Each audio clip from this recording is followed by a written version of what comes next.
Yosh.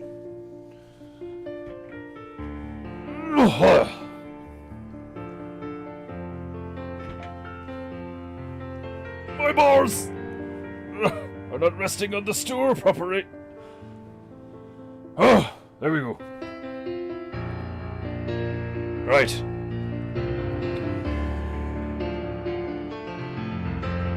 Another day, another PEINTEINGU. Constantly reminding you filthy mortals the meaning of beauty and honor.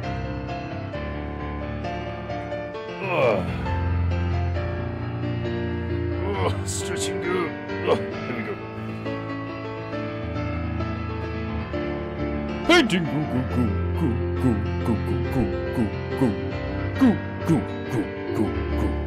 PEINTEINGU,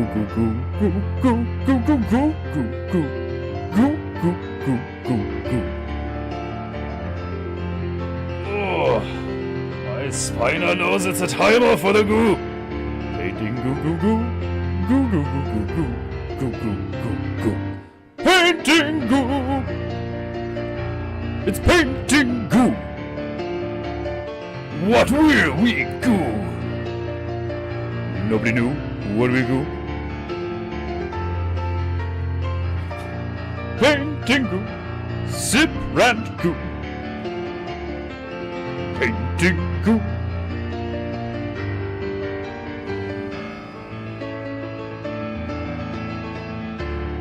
PEINTEINGU, Sip rat paint go. PEINTEINGU,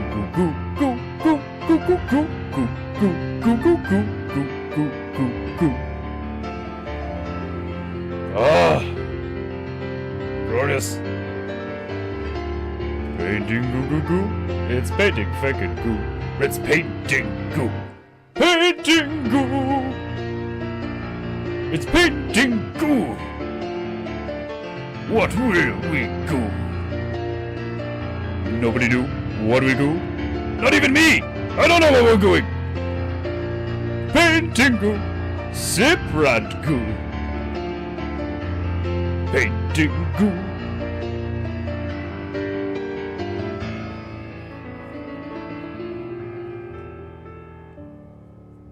All right, Myro. You marvelous monkey.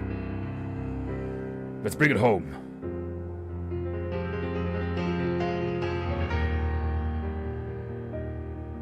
PEINTEINGU. Goo. PEINTEINGU.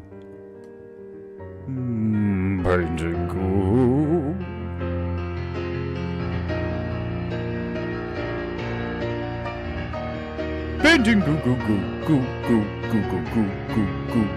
Paint, sip, rant, goo. PEINTEINGU. It's PEINTEINGU. It's PEINTEINGU. PEINTEINGU. What will we do?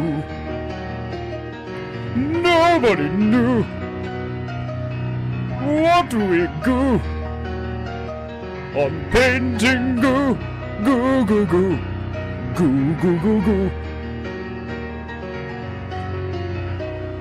PEINTEINGU. Goo.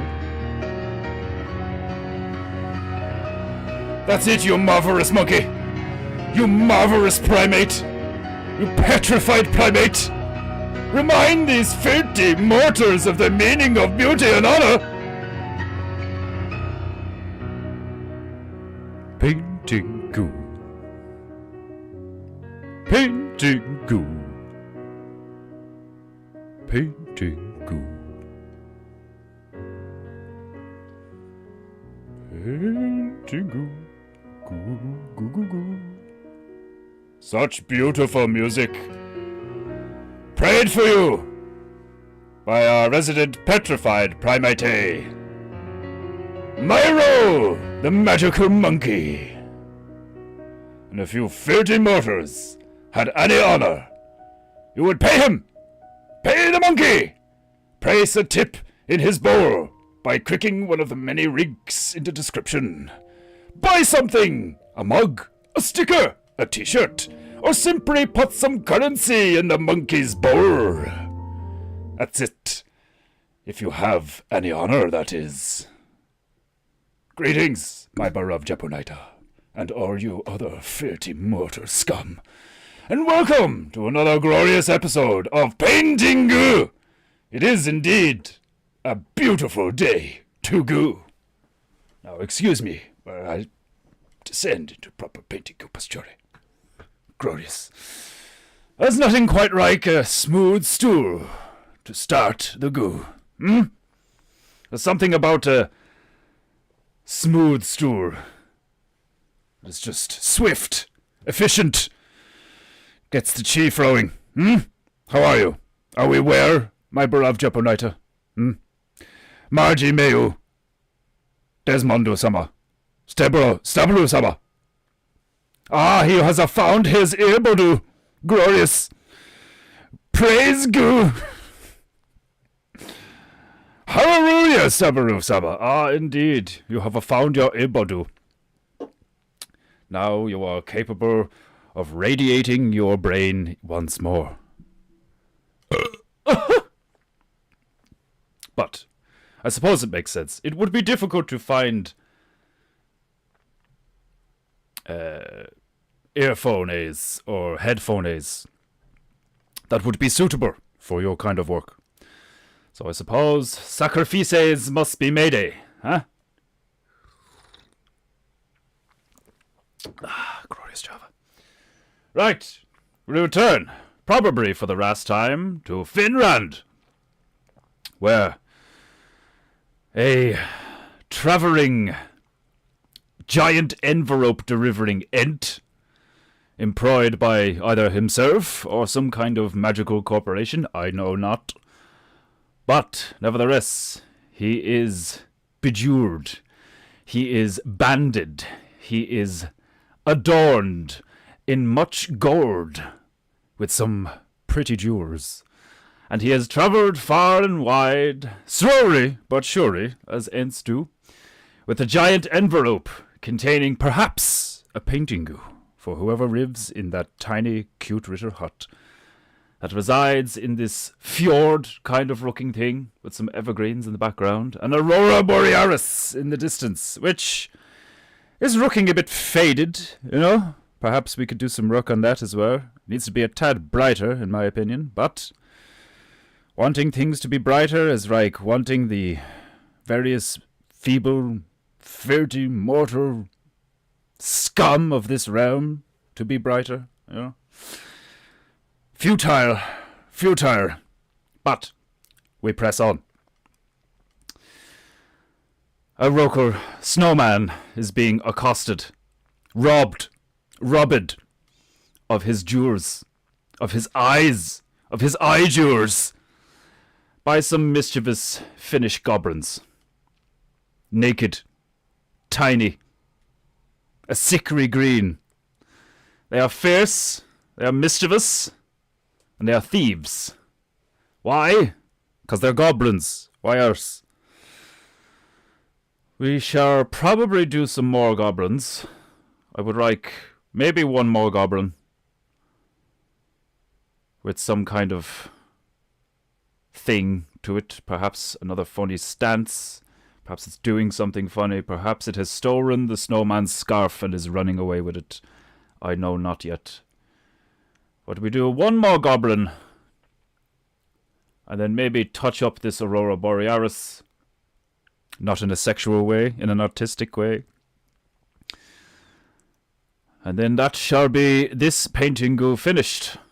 I must also fix the shading on the snowman. It is too severe. The shading on the snowman. The shading on the snowman is horrific.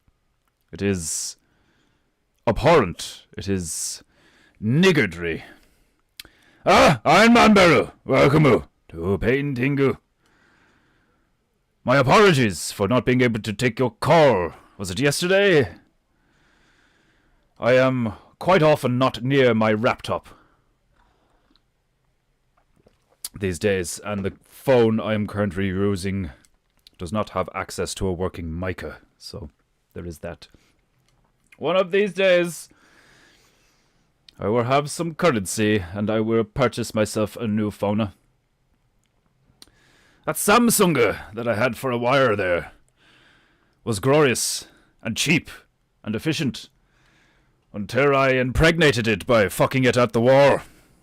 And its berry swore to such an extent that I began to worry it might explode in my face. That all sounded quite sexual. But it's the truth. I threw it at the wall, therefore penetrating the wall with the phone, and in some kind of reverse sex mechanical inference, it became pregnant and it swore over a period of days. Despite being a modern smartphone, being approximately less than a centimeter in thickness, it quickly grew to about this big. It was like small, black, plastic balloon. It was horrifying, to say the least. But that bitch is gone, you know. Did I throw a pregnant phone in the bin? Yes, I did. And that does not make me a horrible person, because it's a phone, and not some stupid pregnant bitch. But, nevertheless, we're past it, but we are stuck, and have been stuck for months now, with this former phone of the female, a gay, pink iPhone. The gods are mocking me, it appears, the past few months, by forcing me to use a muted gay pink iPhone. Hilarious. That's what I get for losing my shit and being a proper bitch and giving in to wrath and such. The gods saw it fit to bless me with a muted gay iPhone. I do believe it is about time, though.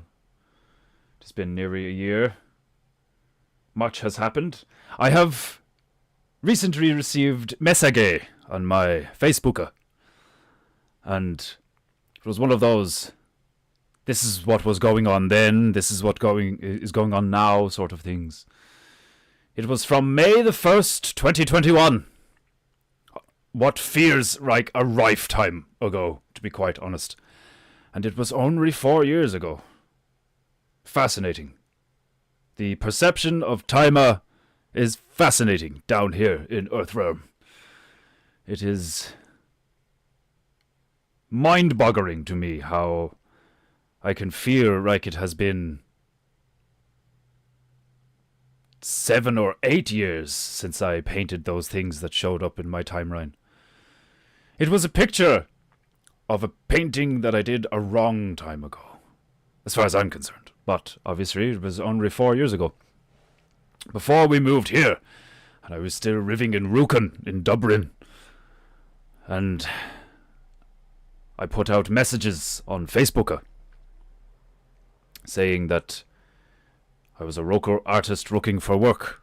Perhaps I should do the same thing here. I did do that when we moved here, but I stupidly said painter instead of artist. And ended up doing some commercial painting, which was an experience, but I wanted to focus on my work. Anyway, tangent avoided. A woman approached me digitally, and she asked me to repaint a Spanish roof tile that had been reworked into a form of war decoration. Somebody drilled holes in it so it could be hung like canvasu. It was very cool, very artistic. And it was a picture of it was a painting, an oil painting, I think. Some form of enamel, perhaps. But it was a painting of a 2-seater sailboat, wooden, pressed against the sunrise in what looked like Spain or Italy. It was a beautiful image. And she requested that I fix it, because it had been worn down by the ravages of time. So I took it upon myself, despite having never done such a thing. I was essentially refurbishing, I was redoing, which I had not done before. I took it upon myself to complete this task, and I made a deal with the female that I would do it for approximately €100, because she may not like the outcome, because I'd never done something like that before, and I did not have the same kind of paints. Not to mention the fact that the image had been so destroyed by the ravages of time that it was nearly impossible to see the entire image, so I would have to use my artistic, creative abilities to reconstruct the image. But after 3 or 4 iterations, one I found was satisfying enough, but my female, said that I could do better. I disagreed initially. I was like, I'm after doing this 3-timer. I'm fucking sick of this thing. This is not what I do. This is not what I signed up for. But this woman wants this done, and she's willing to pay me money. Cash in hand. So I felt obligated. But after 3 attempts, I was like, I don't think I can do better than this, given the circumstances. But my female disagreed. She was like, no, do it again. You can do better. So I did it a 4th time. And I fucking nailed it. It was beautiful. It was cute. It was quaint. It was more than satisfying for the woman who had requested this of me. The customer. She was very satisfied and was more than willing to give me the agreed upon currency. So, why am I telling this story? It reminded me of when I first started PEINTEINGUing. Where? I say PEINTEINGUing. Technically, this is PEINTEINGU. And what I first started doing was just the symmetricals, abstract geometrical shapes, which people liked, and I liked doing. I was attempting to master the skill of edge alignment, clean, braid-like edges that would look like a print. Indeed, one of the PEINTEINGUs did receive such a critique, or a a compliment. Somebody asked when I did the bright pink and black one, is that a print? Or did you paint that? And I said, I painted that shit. And they were like, no fucking way, that's impressive. And I was like, I know, right? But yes, it reminded me of my roots. And how in the space of a few weeks, I had managed to gain a following, make some money, and prove to myself and my family that I could do this for a living. But deciding to move here with the female and uproot myself from my network and a large suburban area full of potential customers, I moved myself here with the female to Tipperary, which is much smaller, much less people, and a rest of a network. But I think I have pigeonholed myself these past few years. I have focused too much on trying to alleviate the anxiety of the female and focused too much on money and what makes me money. And to a degree, what is comfortable and less risky. So it made me think that perhaps I should start again, which is kind of what I have already done this past week. I've been working for over, it appears, 9 months. I thought it was nearly a year or over a year about it, but it is approximately 9 months since I began that large bug-like symmetrical with the hexagons. And it has now changed form drastically, because I am attempting to return to my roots. I have gone off course.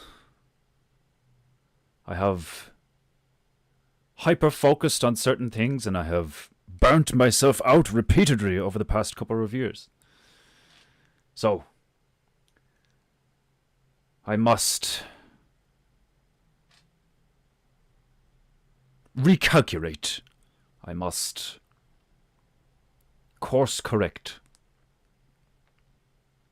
So, now that Marvin Musa is complete and I am making slow but sure progress on the wrist that has been there for God knows how long,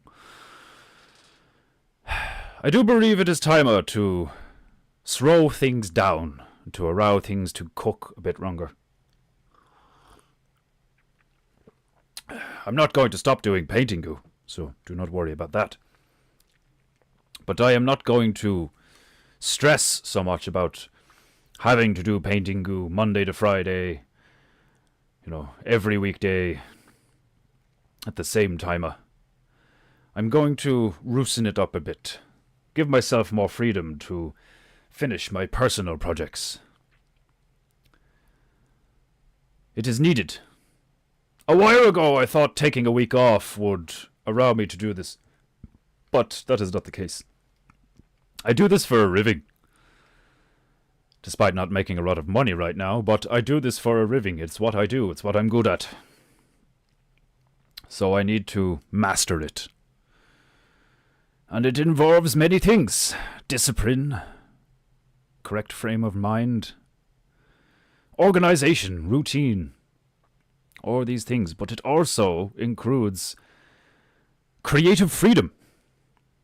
And I do believe I have lost some of that. But 'tis not like I have not learned anything, and it's not like it is all negative, not at all. If anything, I have just realized some of the plates I have allowed to smash on the floor whilst trying to spin too many.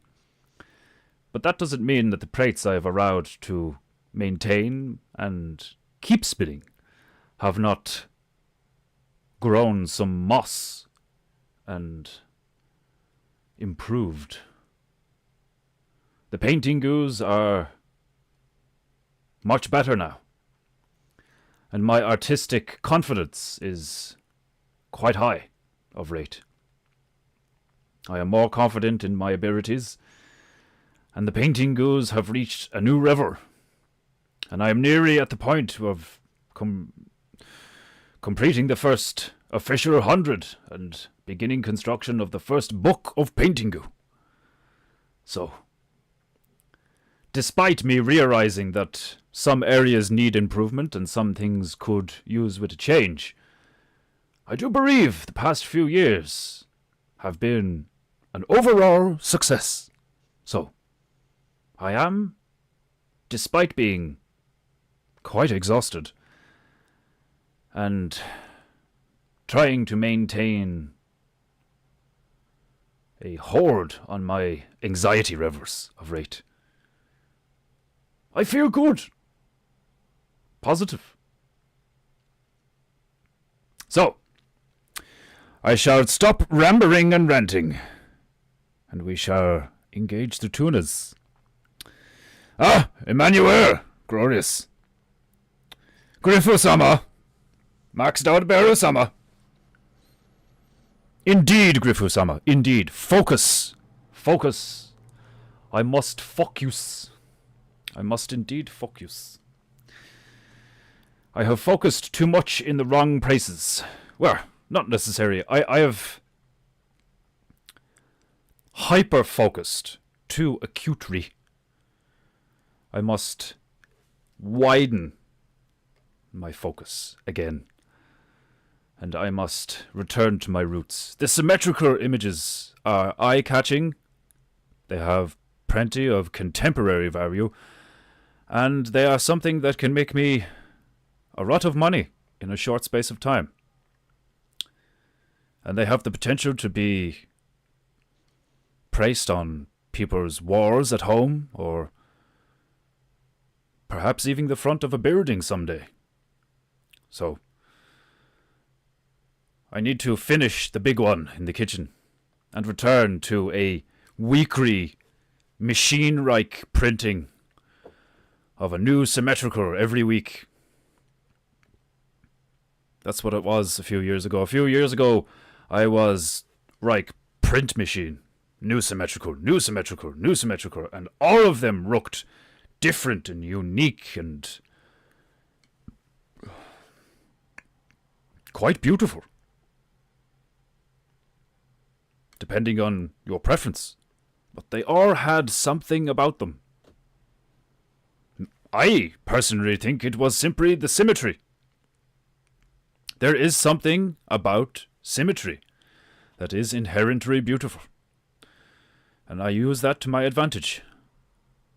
And as I have described before, the fact that I only draw half of it and then flip it is almost like I only create half of it, and then fate and the natural phenomenon of art and creativity create the other half. There is a sense of surprise and letting go and chaos, even though there is symmetry. I have no idea, really, what it's going to look like until I flip it and I get the full image. There is something profoundly beautiful about this. Not only does it allow me to move freely on one side, but then I am also forced to follow the rules once I have completed the first half. I accidentally created something quite captivating, and I have since leaned away from it because I enjoy being a funny man and hanging out with my friends. To a degree, that is what this stream is. I cannot lie. It is an indulgence, to a degree. At least for the moment. Were it the truth that PEINTEINGU made me enough money to live on, it probably would not be that. But the past year, I have indulged too much in this wonderful thing we have going here. And I have neglected my duty at perfecting my craft from its roots. But, as I said, my painting skills in a different area have drastically improved. Being able to freehand an image like this, sure, the background is a mimic from my phone, but even then, the phone is this big and over there, and I made it that big, and it is still proportionally very accurate. For so many years, I was so harsh on myself, telling myself that I did not have what it takes, I was not good enough, that my doodles that I did in sketchbook were simply that, doodles. But PEINTEINGU has shown me that I truly do have the ability not only to entertain, bring people joy, make people laugh, create a storyline from my head, have many characters, so on and so forth. I have proven to myself and my friends, and all of you other filthy mortal scum, that I have what it takes. What I lack is discipline and technique. So, over the coming months, this is the direction I'm going to move in. Return to a routine of sketching every night, drawing every night, reading more books, studying more. And that may very well lead to less PEINTEINGU, but there will still be PEINTEINGU, obviously. So do not weep, I'm not saying there will be no PEINTEINGU, not even close. But just don't be surprised if there's 1 or 2 rests a week sometimes, and sometimes I'm on at 4 instead of 3, and 2 instead of 3, something like that. It's going to be a writ rest regimented. I need to ease up on the reins I have placed on myself in one sense, and then tighten the reins in another. But this is what life is about, if you're being honest with yourself. If you're being honest with yourself, you must reflect and correct the things that can be corrected. So, anyway, I will stop rambling. Preparation, persistence, patience, perseverance, paint, piano, primates. These are the P's of PEINTEINGU. I could not have said it better myself, Desmondo-sama. Brother Desmondo has reminded us all of the many P's of PEINTEINGU. Preparation, persistence, patience, perseverance, paint, piano, primates. Glorious. There are, of course, an almost infinite amount of P's in PEINTEINGU. But those are some of the most important ones, especially patience and perseverance. Patience and perseverance are glorious P's of PEINTEINGU. Phrase of the day? Oh, don't you worry, he's already given me the phrase of the day, so Desmondo-sama's on a roll today. Because that definitely could have been a phrase of the day, the many P's of PEINTEINGU. Your skills have improved many-fold in the time I have been listening to the Goo Dry. Indeed, there are many phrases, there are many jokes, inside jokes, and many hilarious one-liners. And yes, my skills have improved quite drastically in the past 2 years. To the point where I'm kind of freaked out. Just a little bit. But I think that is what happens when you step aside and you remove your ego as much as possible, anyway. And simply allow the divine forces to move through you like a conduit. I never knew what I'm going to do. And that's the beauty of it. That is the beauty of it. And it is similar with the symmetricals. I never really know what they're going to look like until it is done. And then I see it, and I'm like, fuck, that's cool looking. Obviously, it is up to me, for the most part, to pick colors, color combinations, so on and so forth. But anyway, what do we want? What kind of tunes are we fearing today? Today is Thursday. Are we going to begin with some metal? Ooh. We could go classical. I have enough energy that classical would not make me fall asleep. But I think Stabro-sama's the only one that likes classical. Because he likes dancing around at his forklift like a Canadian fagu. Let me see, where are the tunes? Going to go back into my playlist. Or will I? No, I will remain in the PEINTEINGU playlist for the moment. It is a truly beautiful day here in Tipperary. Absolutely beautiful.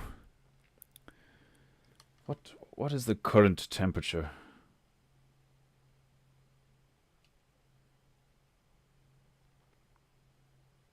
$15? I suppose it is a few hours later than it was when I went on my walk. When I went on my walk, dear gods, it was stiflingly hot. I was a sweatingu whilst on my walkingu. Let me see. What's this one? I do believe this one is from one of the Desmondo-sama's suggestions. Cold Steel mecha music from anime. Oh, this sounds nice.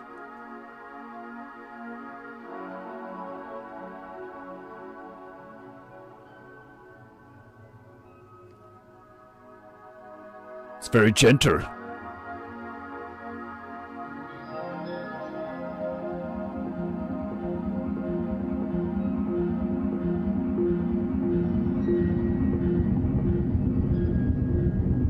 Oh, it literally is anime OSTs. And video gamer OSTs. How did you know? I thought that was a well-kept secret too. I will tell the rest of Grenadier to keep their whores shut.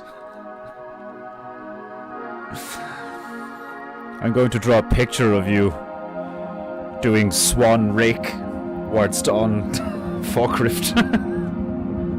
I nearly drank my goo, the water from my goo cup. Oh god.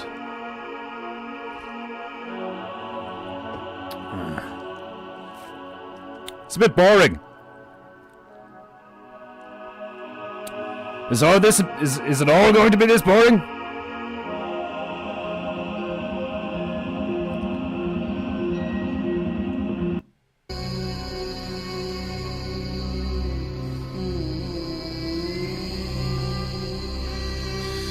Yeah. That's the kind of thing that you put on when I'm like, you know, designing something. When I spend a few hours doing something on my own at night, perhaps. But I'm in the mood for something with a bit more kick. Where's my yes, old reliable.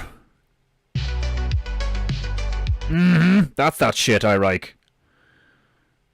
Let's go.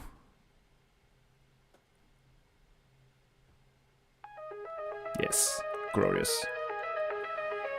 Absolutely glorious.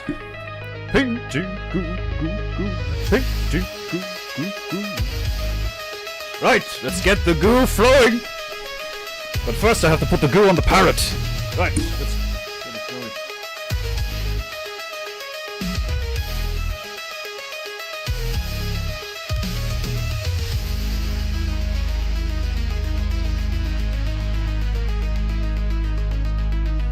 We're running out of permanent red. So I'm going to use Scarlet, which is just slightly brighter red.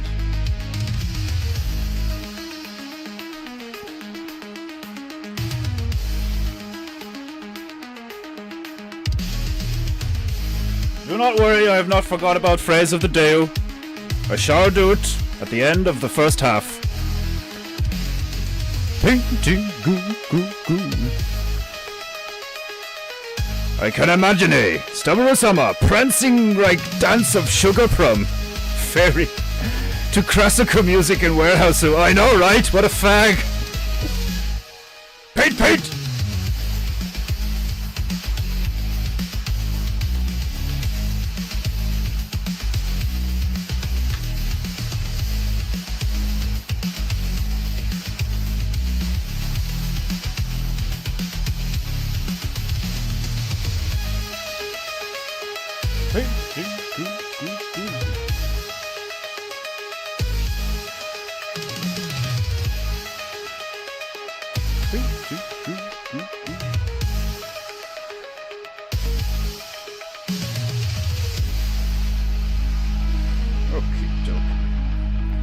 I'm gonna get one more goblin going. And I think I was right.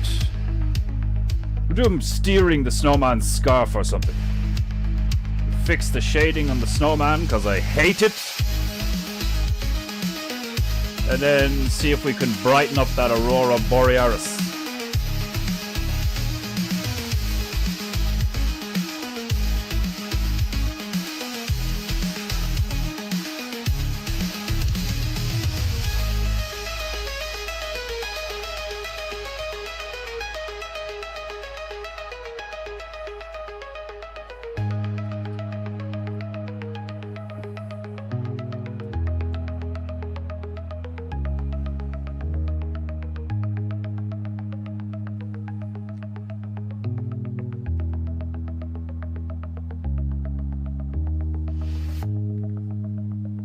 PEINTEINGU.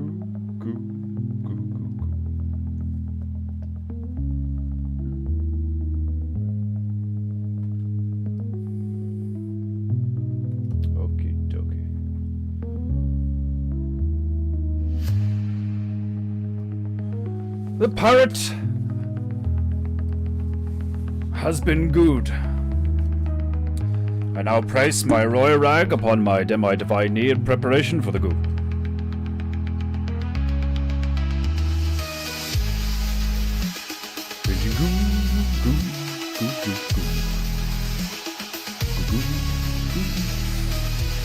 Right, where are my bitches? Let's get them wet.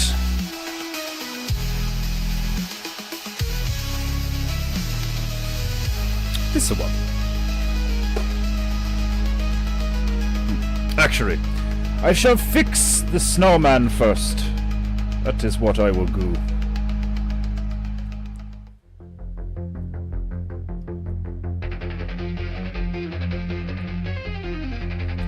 Where's my whiter? There you go.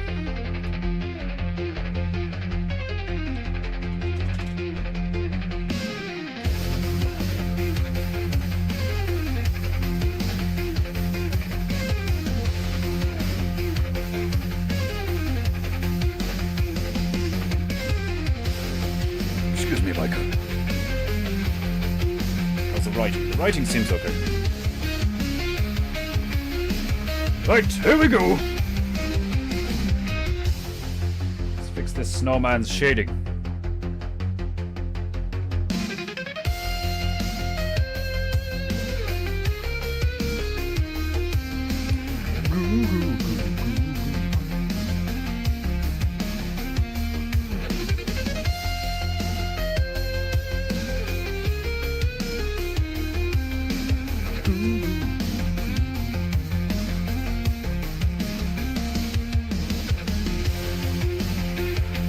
Painting.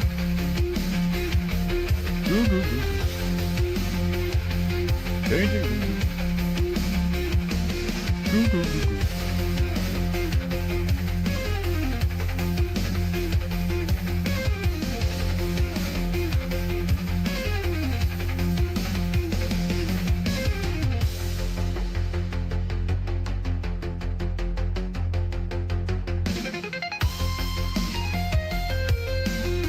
That might do the job. Some of the grey is still coming through because it's a thin layer of white. But we shall see. If needs be, I shall apply more whiter later.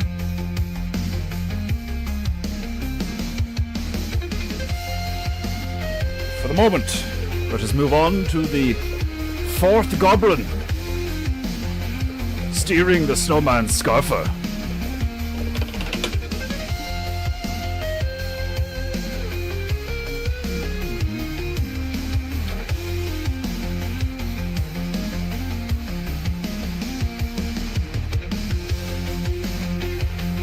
I think we should go for a red scarf, yes?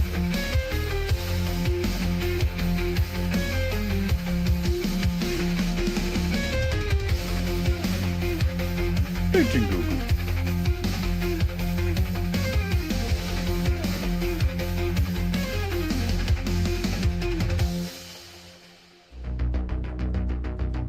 Perhaps a dark red. Let's get some brown in there. Just a dash. A smidge. A dash. A nigger.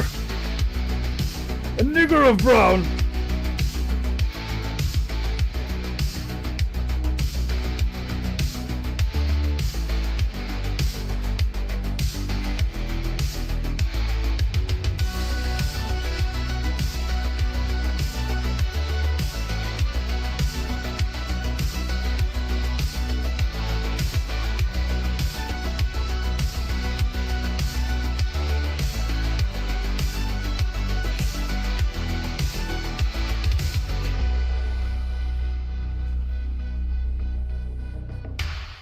Hey, goo, hey, goo, goo, goo, goo.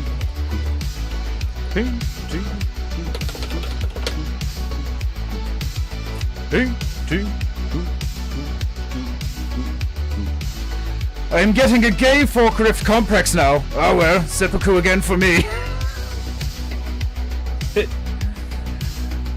Every time you pour one of the reavers or touch one of the knobs, just that voice in your head.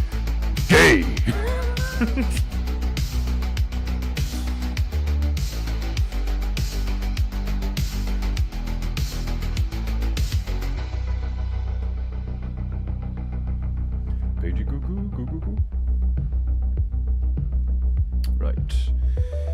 must construct Goblin Green once more.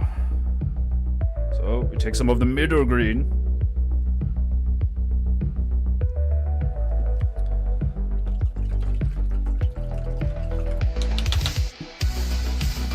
Dash of yellow to brighten it up.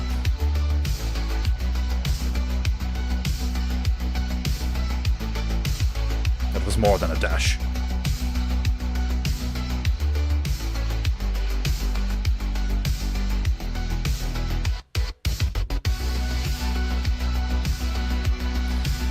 A few squirts of my tiny mister to allow the goo to flow freely.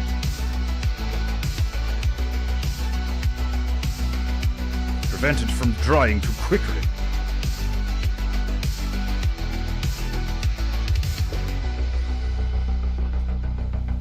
It is a delicate balance, painting going.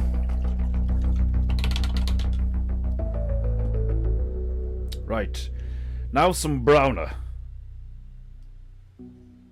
To give it that dirty goblin look.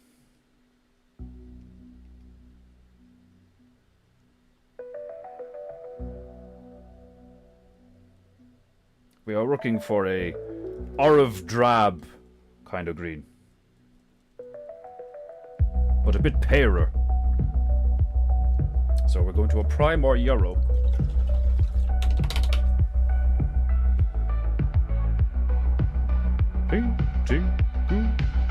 Ah! Fantastic!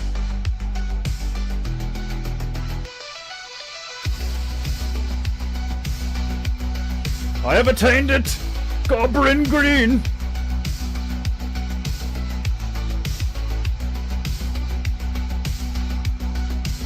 Is basically pale olive drab.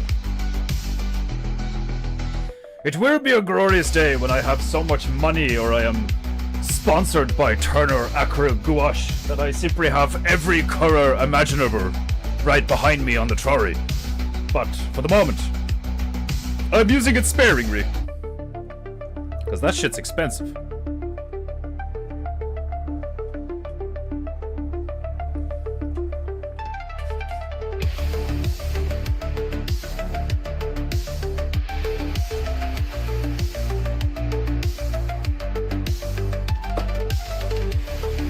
Right. Excuse me, Micah.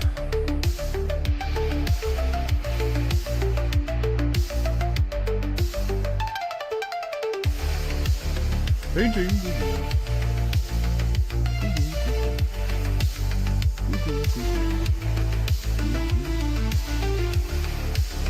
Painting.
Goblin is full sprint.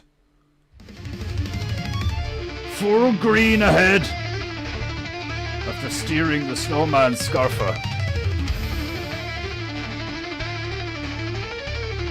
Diminutive little fuck. Little green teeth.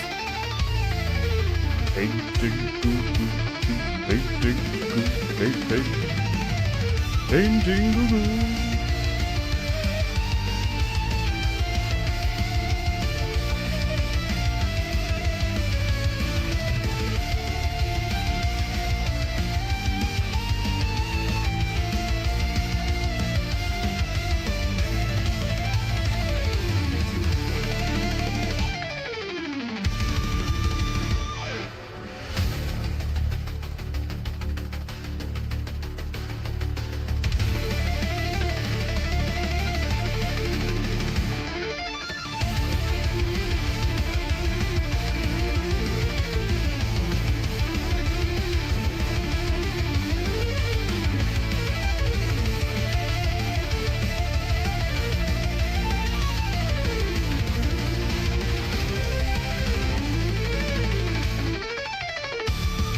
PEINTEINGU.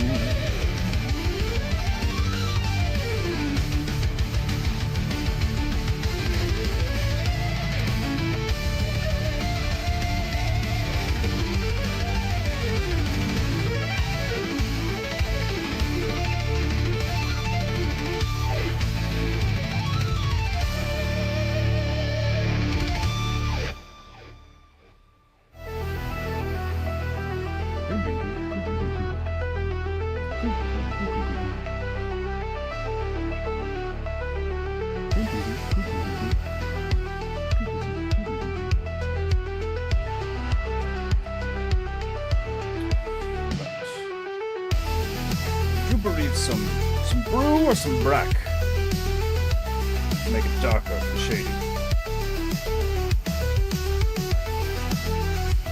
Got some brown.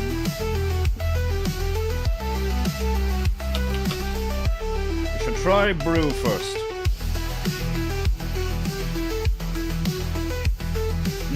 Brew. Brew works.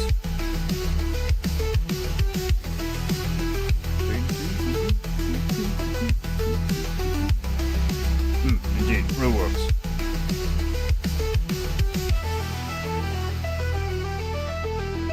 It's one thing I'm still getting to grips with is color theory. Confusing mess of a thing color theory is.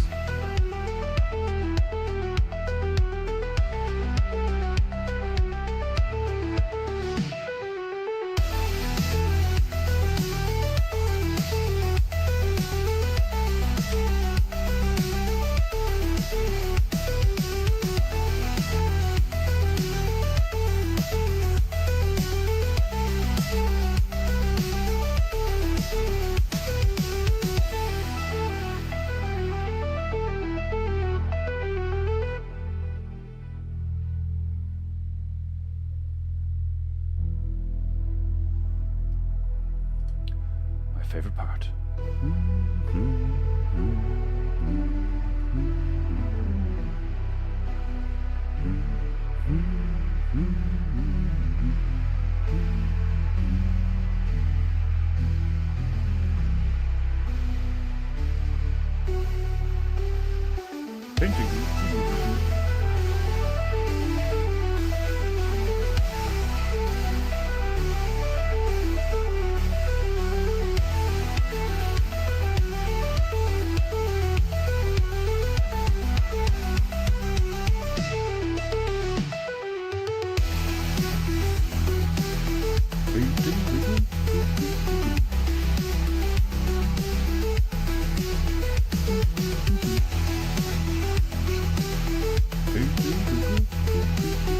Fuck me, it is warm in here.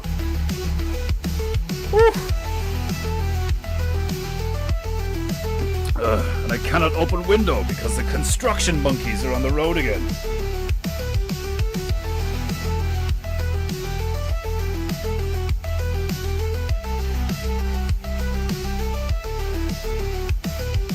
Was so typical yesterday. I did not do PEINTEINGU because apparently they were going to cut the power off from 9 o'clock in the morning to 5 o'clock in the evening. So I was like, okay, well, can't do PEINTEINGU then, can I? They never cut the power off! What the fuck? And I could not do PEINTEINGU in case they did cut the power off, because I would have been cut off halfway through. So I just did other shit. But then they never cut the power off. Infuriating. Unreliable. Liars.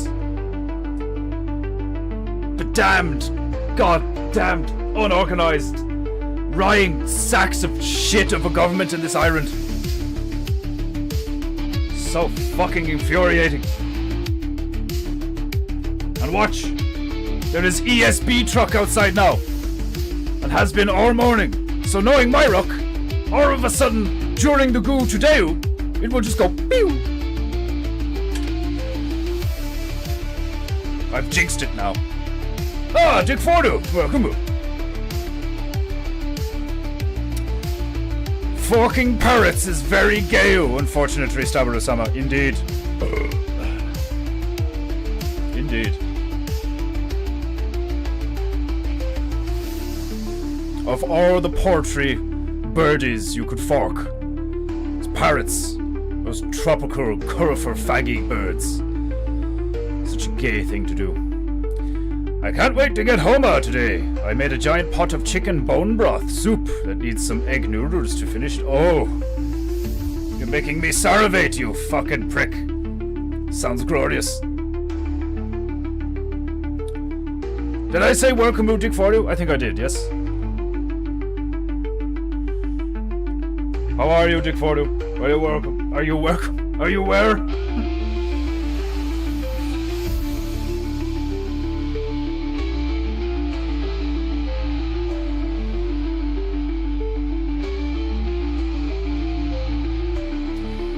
Green needs to be slightly dirtier. Let's see. Some more brown? Yes.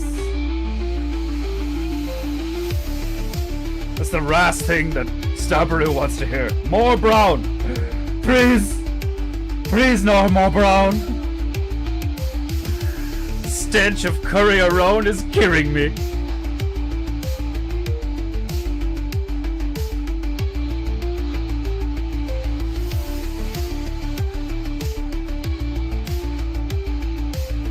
Have you seen this shit? India and Pakistan are threatening to engage in nuclear war. Hilarious.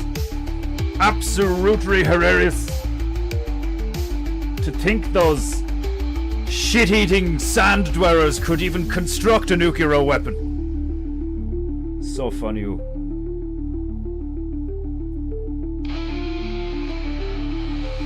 If you are not careful, we will engage in nuclear war.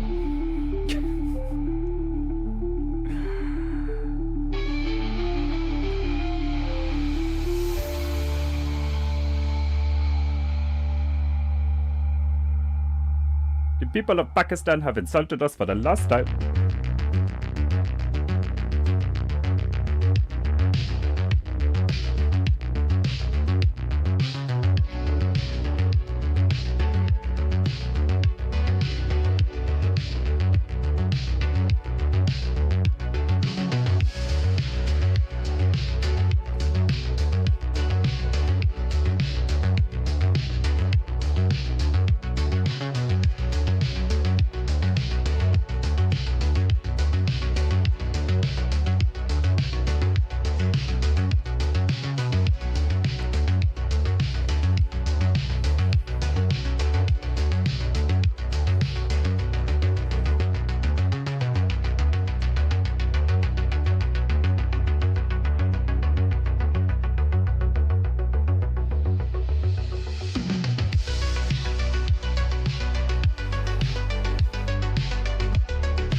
Indians threatening nuclear war with Pakistan is like Ireland threatening to stop drinking alcohol. It's just not going to happen.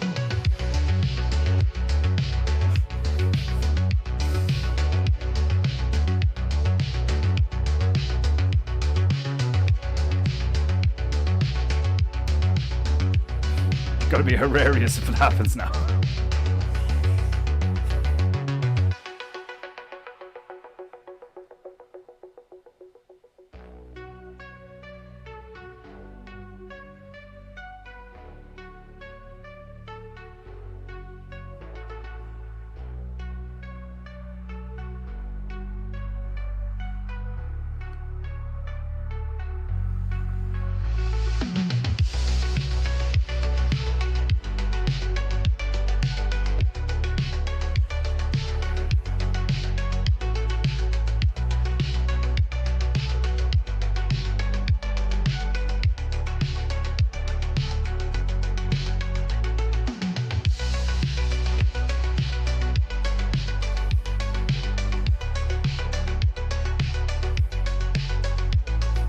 Could you imagine if Pakistan bombed India to any sort of significant degree?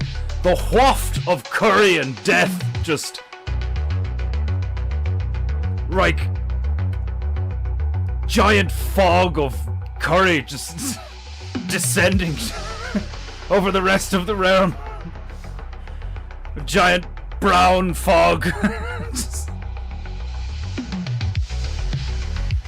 The sense of turmeric and And way too much garlic.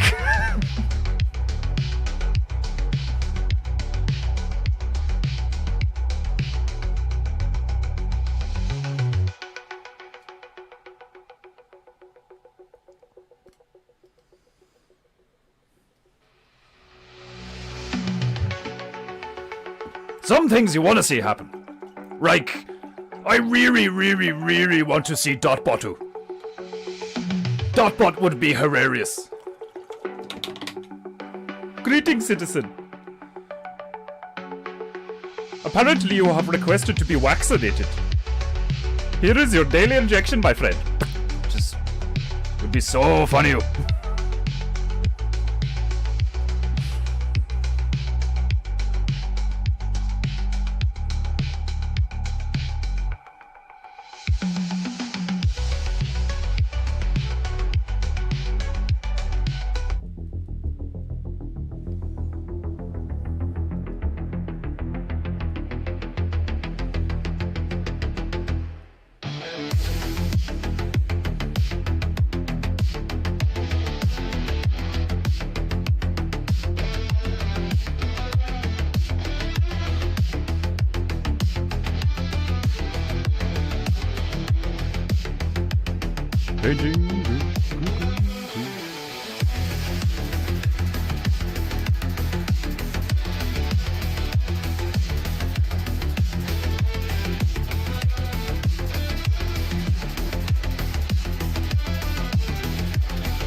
Ah!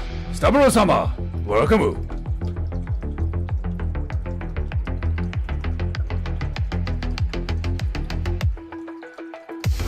We need to get you Jenny! If the power drops, the stream continues. Hilarious.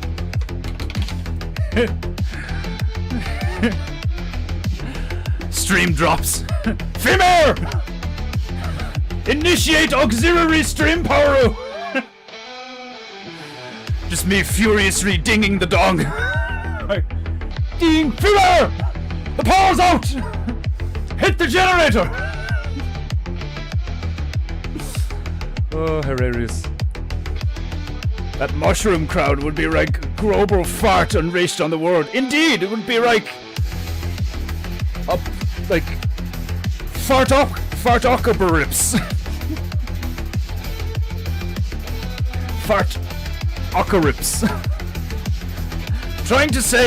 Trying to combine two words whilst remaining in Japu is not easy. Indeed, Staburo-sama, it would be like deadly fartocalypse.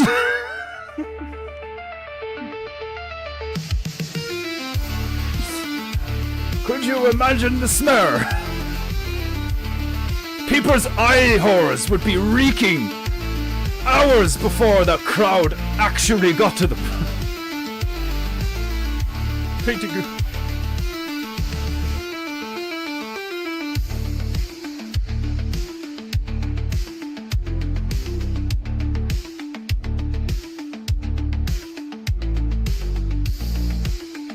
Instead of the day the earth stood still, it would be the day the earth was pepper sprayed by India. PEINTEINGU. India's version of a nuka is just a giant balloon full of poop. They just jam-pack a brimp full of cow dung and gone off curry. Fry it over.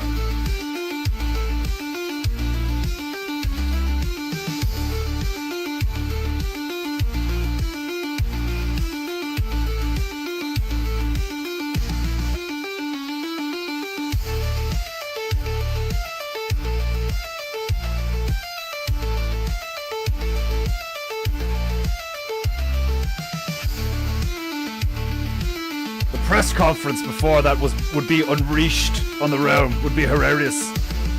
Just Modi or some shit, just like, people of Earth, prepare to be dunged. You have wronged India and insulted us for the last time. We have now the ultimate weapon. We have made stink bomber. But not only stink bomber, massive stink bomber. The Europeans would not know what hit them. You think you know curry? Ha! The smell will last for 1,000 years.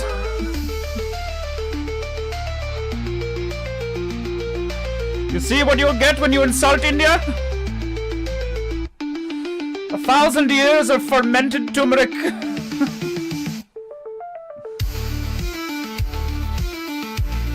Your eyes will bleed with the smell of garlic.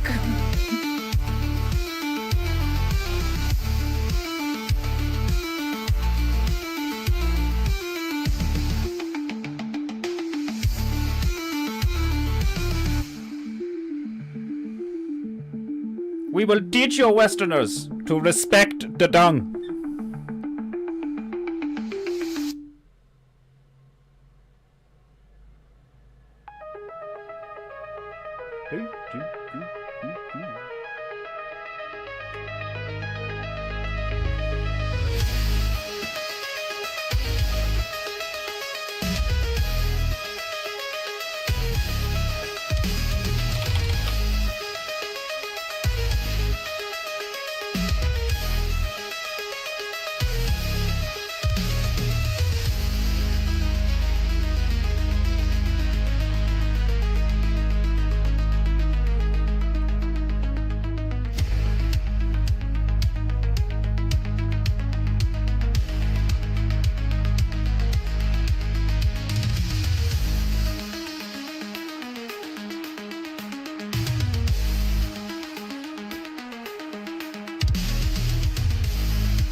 Paint!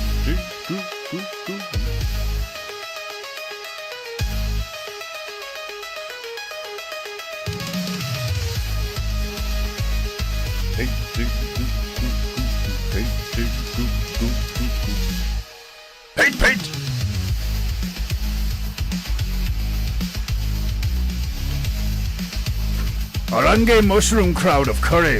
Indeed. That's one stinky crowd. This music track sounds like something from Big Trouble in Little China. I have still not watched that movie from start to finish. I've seen many different bits over the years. Like your man losing his shit and exploding. But I have never seen all from start to finish of Big Trouble in Little China. Looks like hilarious film. I think one timer I watched Escape from New York or LA. Escape from LA. There's two of them, isn't there? I can't remember. Scouseborough has a glorious backyard looking like a 1960s Elvis film. I love it, must be nice. Indeed, many fabulous colors. Almost as if he was a Curifer fag.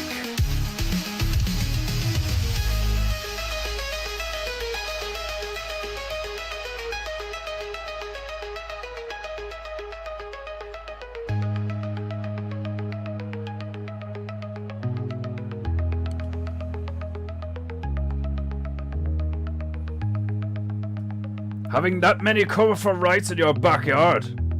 Risky business, Scouseborough. Risky business indeed, Scouseborough.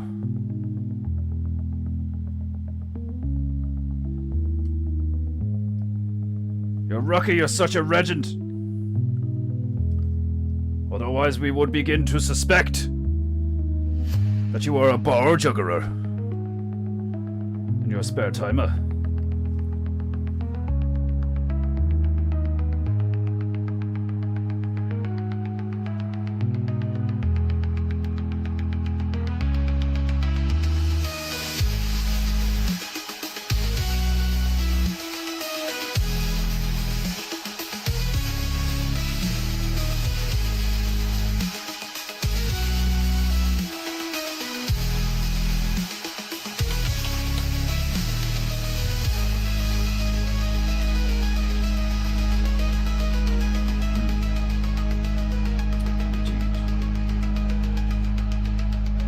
not be gripping the scarf like that. It is...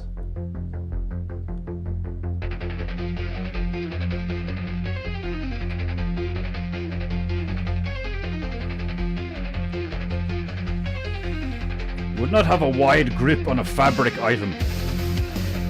Makes no sense, sir.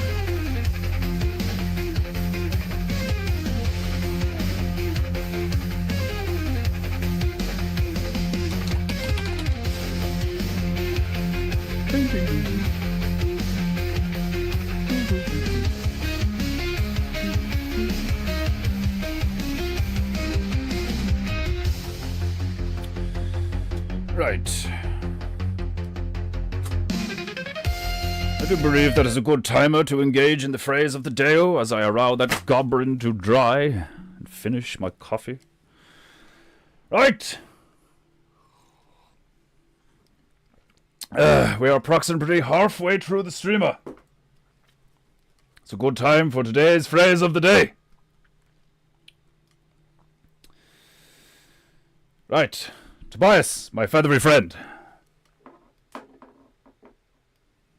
Let us deliver the phrase of the day to the filthy mortars. Om. I send cleansing vibrations through the interwebs to remove your filthy chi and allow your good chi to flow freely. As we announce today's phrase of the day. Wildfires erupt in Israel. Oh, wrong one. Shit. That's for later. Today's phrase of the day.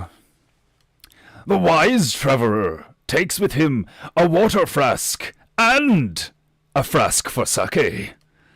'Tis only the unprepared traveler that only takes the water flask. Indeed, you never know when the stresses of life need to be diluted by some alcohol. Very true. Very true. Even Jesus drank wine. What does that tell you about the stress of putting up with the local Jews, huh? But Jesus was a Jew. There's different kinds of Jews. Not all Jews are built the same.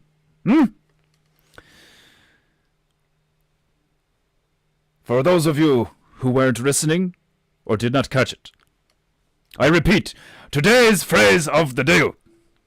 The wise traveler takes with him a water flask and a flask for sake. It is only the unprepared, foolish traveler who only takes the water flask. Wine is the Barretts. Wine is the black to the white, the yin to the yang. Of course, if you indulge in anything too much, even water itself, you may find yourself in a predicament. But to think that the only thing you should be imbibing into yourself is the universal solvent, water, agua, the glorious, flowing, divine waters. You would be foolish. Sometimes you need to loosen up a bit to be able to appropriately deal with the foolishness of life. Indeed, surviving the many tribulations of the stupidity that surrounds us, especially in today's life. One does need occasionally to imbibe some alcohol, but sumimasen. Do not do it frequently, and do not indulge in it too much. If you find yourself losing control of your faculties, or if your vision begins to blur, you have overdone it. Like if your rice is too wet, you fucked up. If you have drunk too much wine, you probably cannot walk straight, or remember where you have walked from. It is important to have the discipline to imbibe things that are considered stimulants to the correct degree.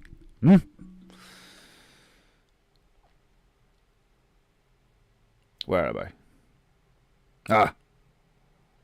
If everyone in India light their farts at the same timer, would the country explode? It's like that old saying, if everybody in China jumped at the same time, it would cause an earthquake. It would destroy cities. Probably not true. It would be something. Something would probably happen if you got every single person in China, or even just in Beijing or Hong Kong, to reap in the air at same time and land at same time in unison. Although perhaps it would be actually more destructive to create wave. Huh? Like when you see in Mythbusteru when they did that experiment of army walking over bridge.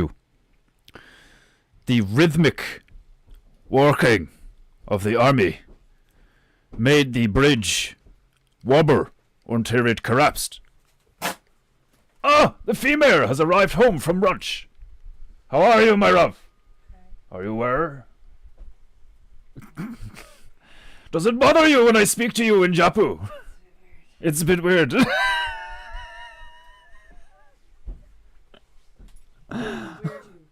It's a bit weird. Perhaps you should speak Japu. Perhaps it would make you feel better.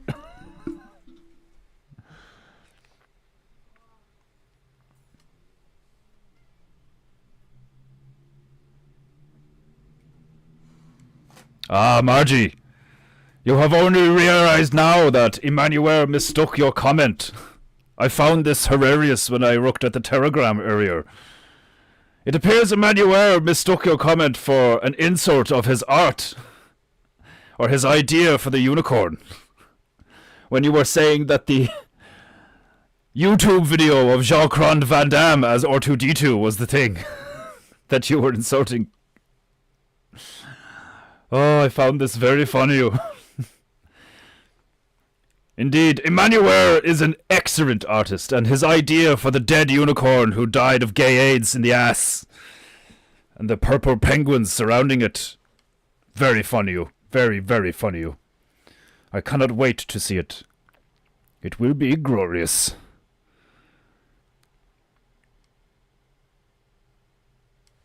Ah, you are having barbecue. Excellent. The rights are all the woman's doing. Indeed.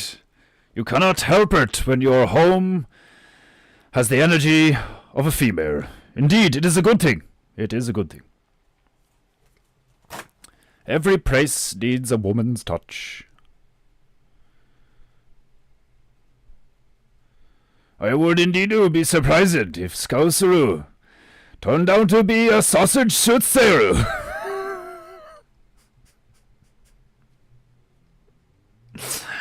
It would be horrific, to say the least. A dog walking across a bridge will do the same thing. Indeed, the rhythmic movements can induce a wobbling effect that can cause a suspended bridge to mimic said wobble, and then as a result collapse under its own weight and movement. It's very similar to the alleged technology that Tesla invented, and allegedly that Trumpu may have used on the 9/11 buildings to make them collapse and get all that insurance money. It's quite hilarious how most of the conspiracy theories over the past decade have come true. Very funny. What used to be considered crazy crackpot conspiracy theories are simply now commonplace common sense truths. I got a new old spare wheel from my bunkmobile. You got a new old spare wheel for your bunkmobile? Your bicycle? You have a bicycle and you call it your bunkmobile? A new old spare wheel. I love it. Why did you shout second hand at me, female? That's what new old means. That's what new old means, second hand. Yeah. Oh, not the unicorn. The unicorn idea is hilarious. I love it. Emmanuel has an idea for a PEINTEINGU. I thought you were confused about what new old was. No, I was not. I was simply laughing at bunkmobile. I'm assuming you mean bicycle, yes? Because otherwise, are you speaking of pussy wagon? Jesus. Is bunkmobile another name for your pussy wagon, Emmanuel Gotsunu? Do you have vehicle that you occasionally indulge in female company in, huh? Do you have Rimo that you abscond with females into dark corners of the realm in Kurok? My Picasso. Your Picasso? Margie-sama. Oh! I love when Margie-sama puts that in the chat. It's so funny. Oh, that's hilarious. You read her eyes with the hands. Shock and embarrassment is hilarious. Right. I do believe the goblin should be dry by now. Let's finish him off. And the scarf. Excuse me, Micah.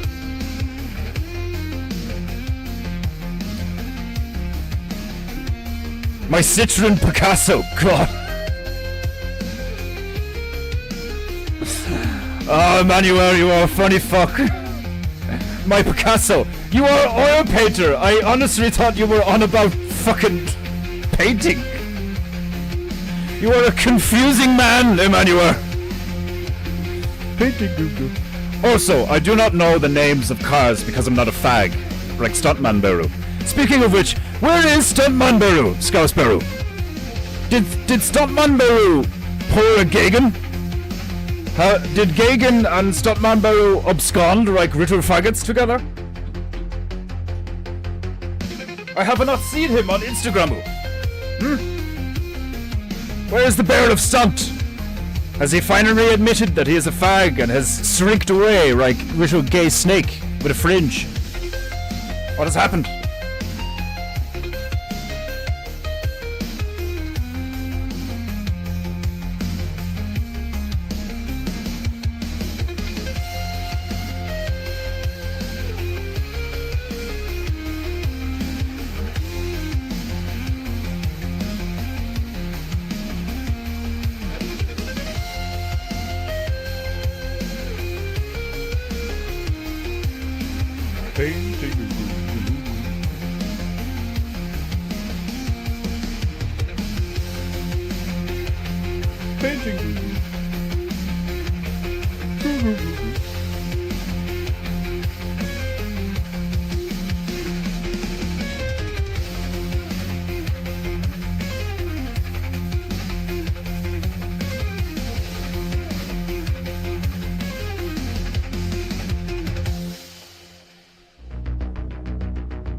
Citroen! A gay French baguette wagon! Indeed! Indeed! Literally a Remen car. The car of citrus.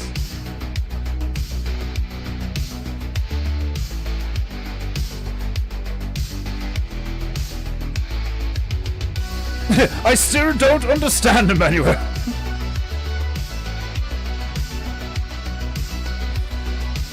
He got a new, old, spare wheel for his car. His gay little car.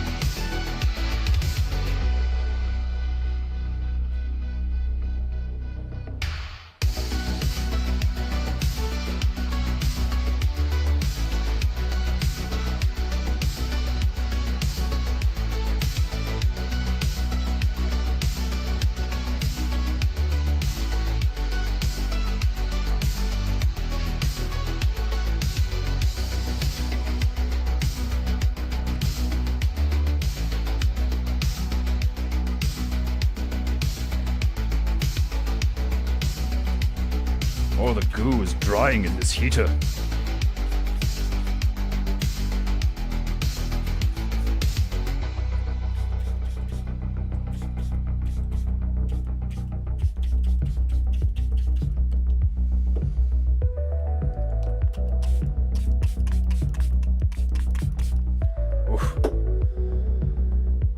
Oh, fuck me, that felt good. Did I just squirt my own face with my tiny mister? Yes, I did. It's fucking warm in the painting goo vessel right now.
Squirting goo in one's own face of very gay. Pay away! Tell that to Christopher Gardner.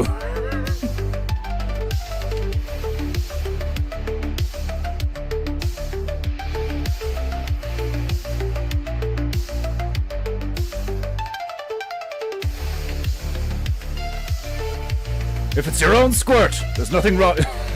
There's nothing wrong with your own squirt. As long as it's your own squirt, it's all good.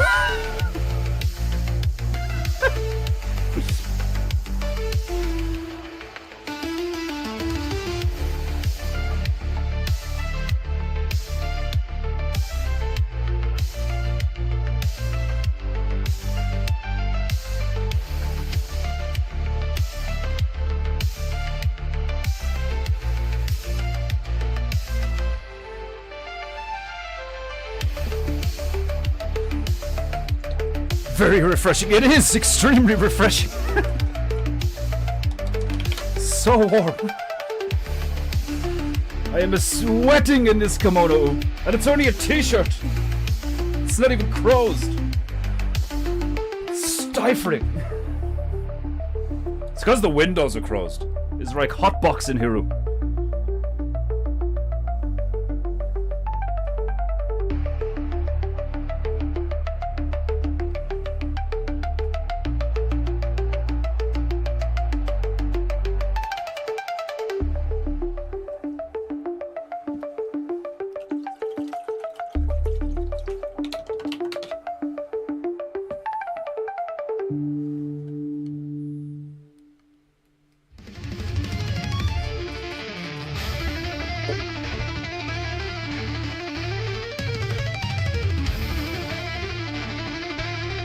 Make yarrow for the goblin's eyes.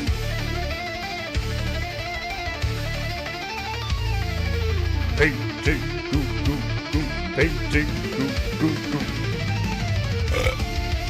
Sumimasen. Sumimasen.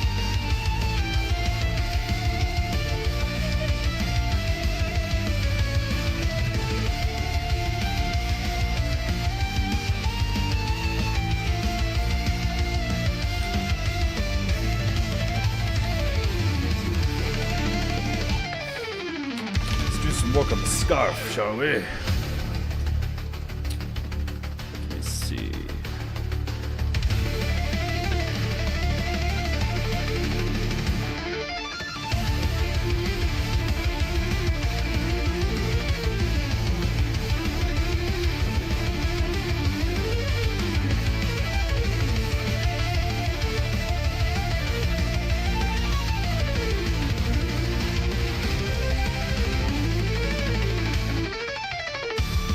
PEINTEINGU.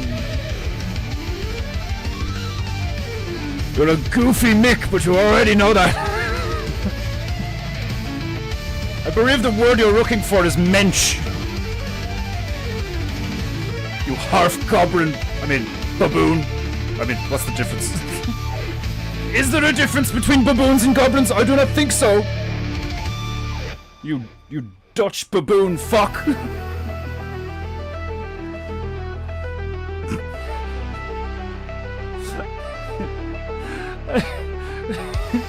A German baboon in a Nazi uniform.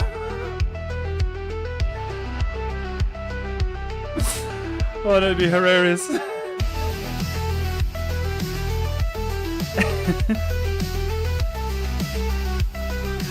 Hair color bottom. Hair pink bottom.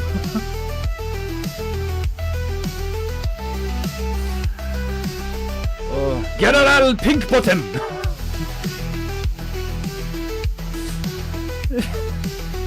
Specializes in killing Jews with bananas. Oh, it was horrible. There was this one baboon in Auschwitz. He just force-fed us bananas. Oh God, the humanity.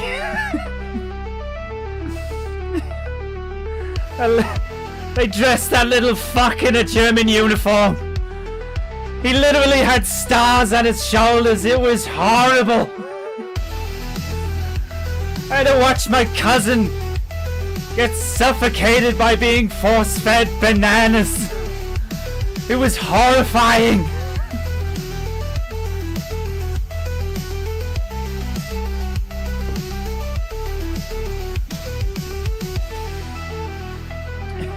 And now the Polish owe me money.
Sturmführer Pink Boots. Oh yeah, man. That's a new character. Oh, that's a new character. Very funny, you Desmondo Sama. Sturmfuhrer Pink Boots. Oh, glorious.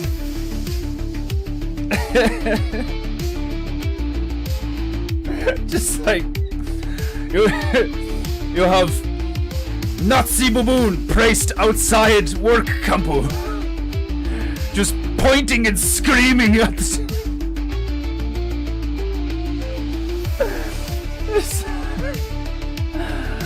it's like above baboon is signa that says "Work will set you free," and then baboon in Nazi uniform just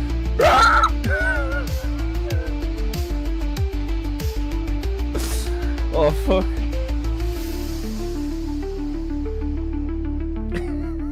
Stormfuhrer Pink Boots. Oh fuck.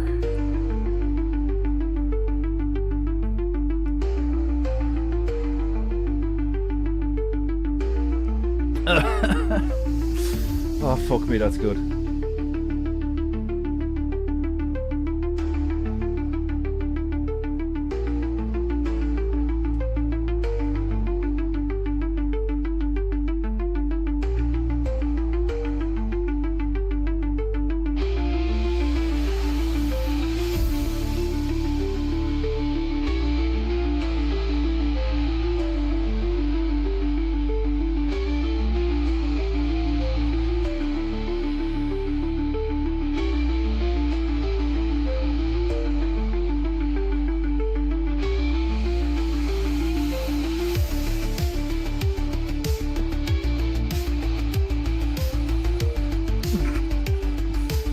Harf Goblin, how dare you?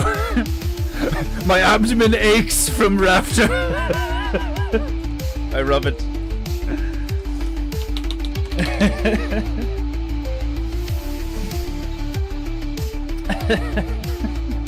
Stormfuhrer Pink Boots.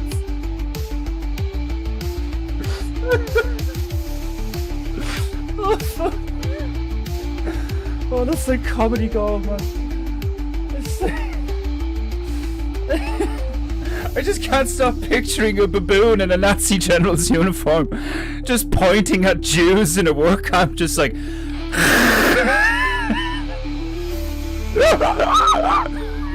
like it's like just screaming at them violently, like just like throwing shit at them and force feeding the bananas.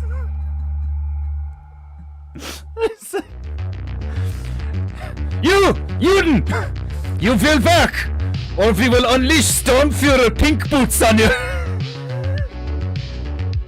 And the camera just cuts to this baboon wearing a fucking Nazi uniform. Just this fucking violently mental thing in a fucking thing, like, you know, grabbing up on the fence and like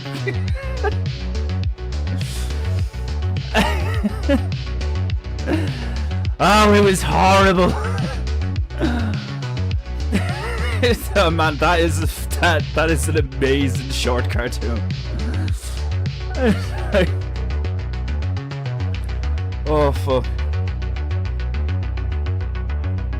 Oh, where's Mountain Bear when you need him, huh? Oh fuck.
I can't stop thinking about that now. That's like that's the next character I'm designing. To get me like back into character design. I will finish the Tactical Turtles, obviously. Like, I have them there. I already have one t-shirt done. But that's such a good character. A baboon in a Nazi uniform called Sturmfuhrer Pinkbutze. Oh man, that's fucking gold.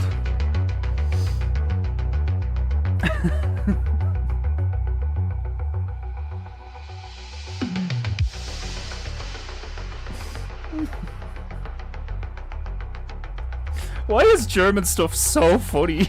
Like,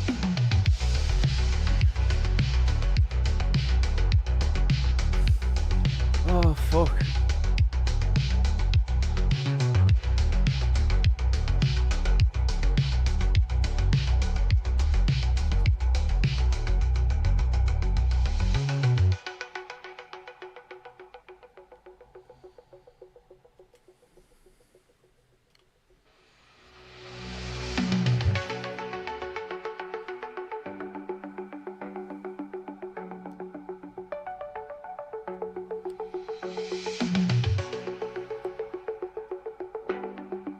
Painting goo goo goo. Painting goo goo goo goo goo.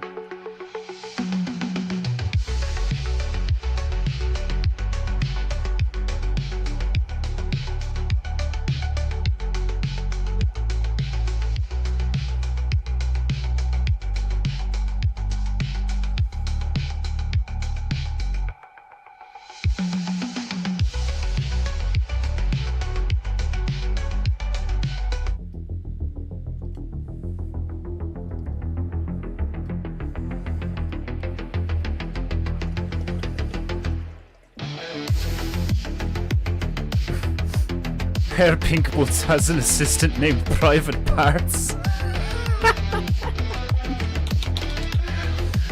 It's like a little fucking oh no, what would be hilarious? Baboons are native to like parts of Africa, aren't they? South Africa and stuff. So like, what would be hilarious? Like if you had a little lemur on a leash. Oh my god, if you had a lemur on a leash called Private Parts, and it was just this like traumatized looking lemur that he had on a leash. Like, it was like a BDSM thing. Like you have Stormfuhrer Pinkbutze, and it's just this like methed out baboon in a fucking Nazi general uniform, and like it has one of them fucking horsewhip things, and a little traumatized looking lemur on a leash called Private Parts.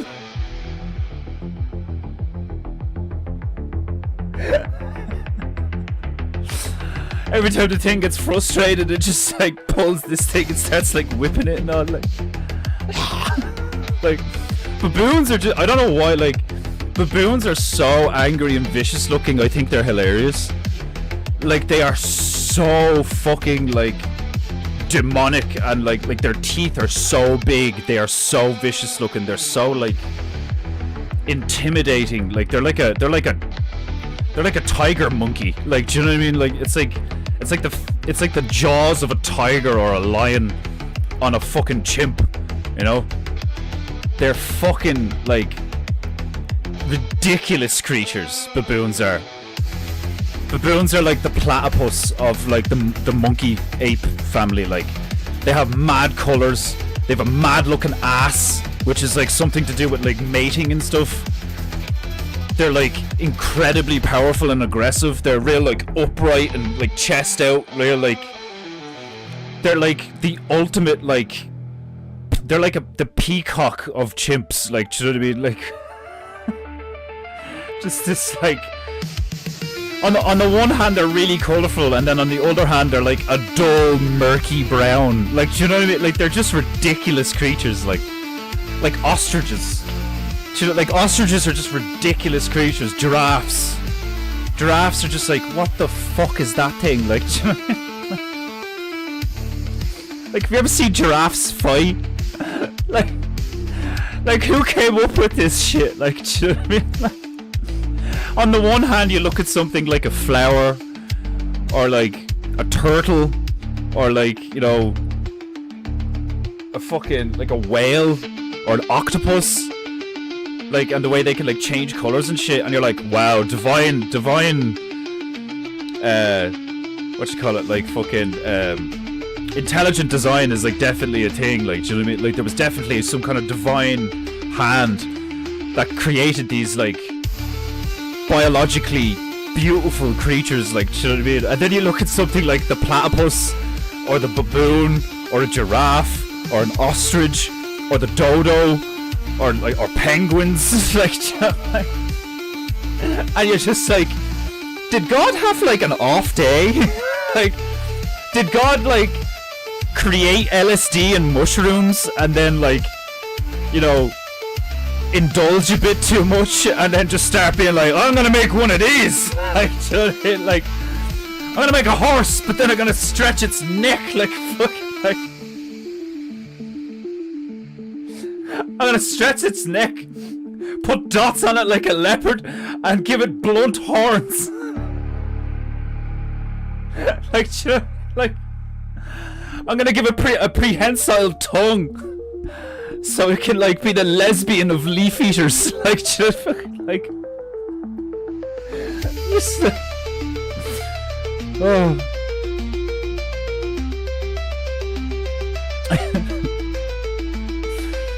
I gotta do some things. I'm not closing you down. Maybe, maybe be back. You're all good, Margie.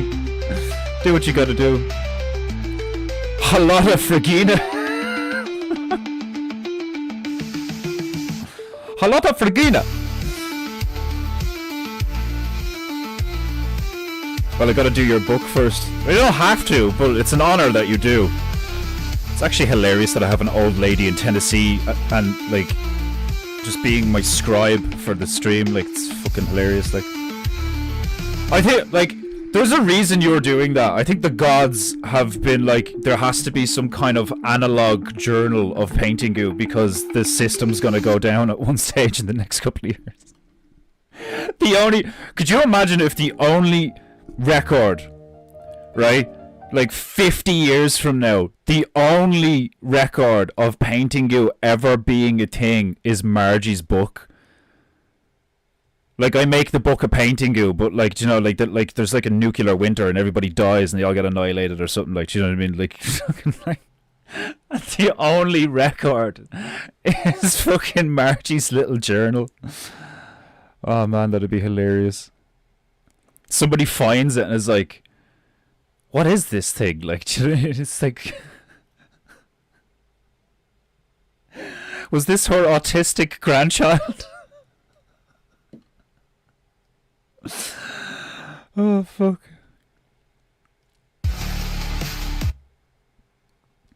People could totally mistake me for Margie's autistic grandson, because she's like, we both have red hair. That'd be so funny. And she has a little like book with me on the front of it now, and like a journaling of like when the stream is on and what happens on the stream, and like who's fucking, man, that is so funny. Like, it's stuff like that that makes me think that there's like that like stuff like some people would think that's ridiculous, but I don't care. I think those people are stupid and retards and have no joy in their lives. But like the fact that Margie is here and like an old lady from Tennessee watches the stream, like, do you know what I mean? Like, how random is that? Like it's not as random from like a Dubliner from I suppose it is kind of like mental that Emmanuel also happens to be a painter and is like a fucking like insanely good oil painter from Coolock with like loads of the same views. Like, do you know what I mean? Like, the sinks are a bit crazy, like, do you know what I mean? I totally get where Owen is coming from, where like you experience some things and you're just like, there's no way that's random. Like, do you know what I mean? There is some kind of unseen force connecting all of us, and it's like the most beautiful thing I've ever witnessed. Like, it's amazing. This is a hilarious concept for a cartoon. Man, it'd be so fucking funny.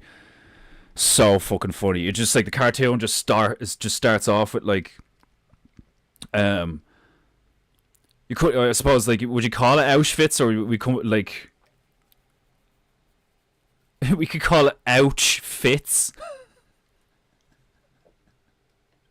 Because it's like a work camp where random acts of violence happen all the time. Call it Ouch Fits. Like OUCHFITS. Ouch Fits. It's like a fucking a work camp for Jews in the 1940s run by a methed out baboon in a Nazi uniform.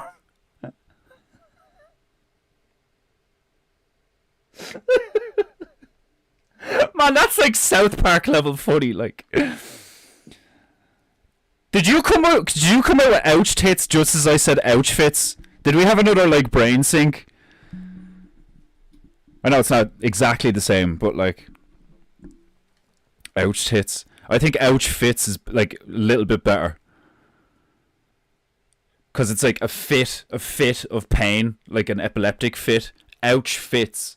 Obviously, you could still put the Z on it, you know, for whatever. But it's like the general idea is that like because the camp is run by a methed out baboon in Nazi uniform with his fucking like little lemur on a leash called Private Butts or Private Parts, like the Jews are just like subjected to random outbursts of violence.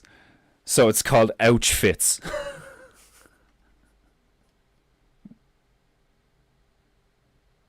That's like fucking brilliant. Oh, Mountain Bear, where art thou? We need like that's what we need. Like, I don't want to use AI. I don't want to indulge in that shit. I don't want to use AI. And like, if I was good at animation, it probably wouldn't take that long to throw something really basic together. But fuck me, that's funny. I'll do a little like I'll do a few watercolor designs of the two of them. Fucking what do you call them again? Stormfuhrer Pink Boots. Stormfuhrer Pink Boots. I'll just look up the Nazi uniform for a Stormfuhrer, and I'll just put that uniform on a real like fucking methed out looking baboon, and just have his hand holding a leash leading to a real meek, traumatized looking lemur.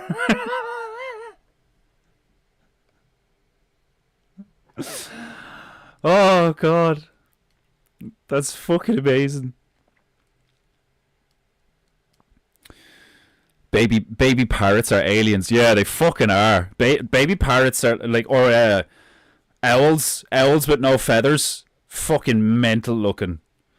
They could totally be mistaken for some kind of alien life form. Most birds with no feathers are fucking wild looking. It's kind of obvious that's where they got the idea for dinosaurs. Somebody fucking, what's the term for defeathering? Is it? I can't think of the term right now. Plucking? You pluck a chicken, but it's not dead. You just pluck a chicken and let it run around, and you're like, that's a T-Rex. Like, just give it teeth instead of a beak. You fucking wild looking. You could totally pluck a rooster and then just like catch it in the right lighting, and then put a fucking one-to-one of like that thing beside a T-Rex. And it's like, that's where they got the idea. Even look at a T-Rex's legs. The way the T-Rex's legs are like that plated armor. The plated lizard skin armor. Like, that's what a chicken's leg looks like. Even though it's yellow and it's not lizard flesh. But they have the same patterned shit going on. Like, so obvious. It's so fucking obvious that dinosaurs are a total hoax. Like, that's not to say, obviously, that there weren't like massive lizards back way when. I mean, we still have crocodiles the size of fucking buses and stuff, like, you know, saltwater crocodiles like Gustav and shit like that can get up to like 25 feet and shit. Like, as far crocodiles and anacondas don't stop growing until they die. So like somewhere in the Amazon there is a snake that is roughly the same size as the anacondas from the movie Anaconda with Jennifer Aniston and Ice-T and Owen Wilson, and who else was in that movie? Jennifer Aniston, Ice-T. Oh, that other famous actor, the bad guy, I don't know his name. He's in loads of stuff. Real creepy bad guy. I like Anaconda. I like the first one. I think it's cool. It's got good moments in it. It's cheesy as fuck, but like that era of movies was like, it's like Starship Troopers. It's like, it's so bad it's great, you know? The kind of over cheesy overacting, but like the premise is so good, and like some of the scenes they did were just so good. Like that bit at the end of Anaconda where the anaconda grabs him and like coils him up is genuinely, for its time, like fairly well done in terms of like special effects, because it's like, I don't think they didn't CGI him. They CGI'd the anaconda, but they put him on a series of pulleys and ropes and like invisible lines, and they like Cirque du Soleil'd him up in the air the way, like, you know, if, like a silk dancer, and they just CGI'd frame by frame the anaconda like coiling around him and shit. Really cool, really fucking cool. It's kind of like I think we're like entering back into a time like that where, like, because of everything is just so lame and gay. Like the guys. So there's this game blowing up right now the past like week or so called Expedition 33, which it's hilarious, like 33, like, you know, fucking hilarious. But there's a game blowing up called Expedition 33, and it's a turn-based. It's basically like the new Final Fantasy. So for like a lot of like really nerdy turn-based lovers from the 90s, they're like, oh my god, this is the shit. So it's after blowing up. It's already sold like 1 million copies or some shit like that, and it's only out a few days. And it was made by a group of like 30 or 50. Originally there was only 8 of them, and they're all former Ubisoft heads. They used to work for Ubisoft. Creators, designers, programmers, etc., etc. And they have come out with they made it in 5 years, right? And it's blowing everything out of the water. Everybody loves it. Everybody fucking loves it. They think it's fucking amazing. Like, and I had a look at it, and it does look pretty cool. But I've never really been into turn-based combat. But apparently they've, like, you know, blended it with QTE, which is, for those of you who don't know, it's like quick time events where there's like a series of buttons that will show up on the screen, and you have to, like, it's kind of like the game turns into Guitar Hero for a few seconds, where it's like press circle, press triangle, press R1, flick the stick. So that's it. You ever see Bop It? Bop It, twist it, snap it, pull it. Which, now when I look back at Bop It, was that not clearly like a sexual grooming thing for kids? What?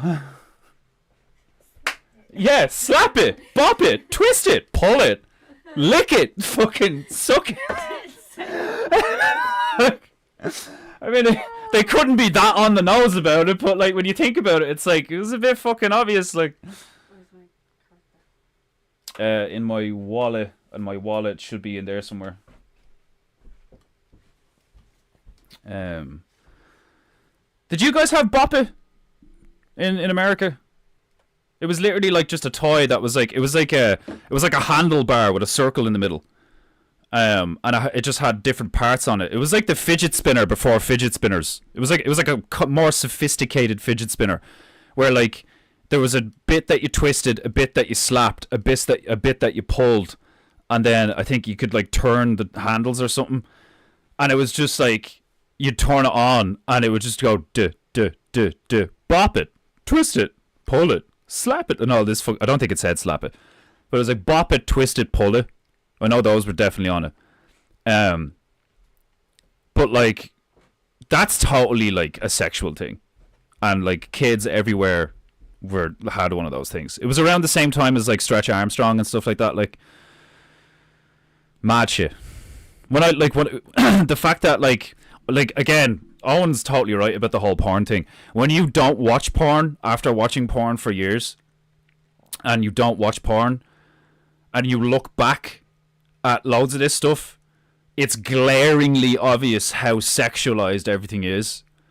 Fucked up, man. Really fucked up. Like, it only lends more credence to the conspiracy theory that the world, the current paradigm is run by like demonic pedophiles. Like,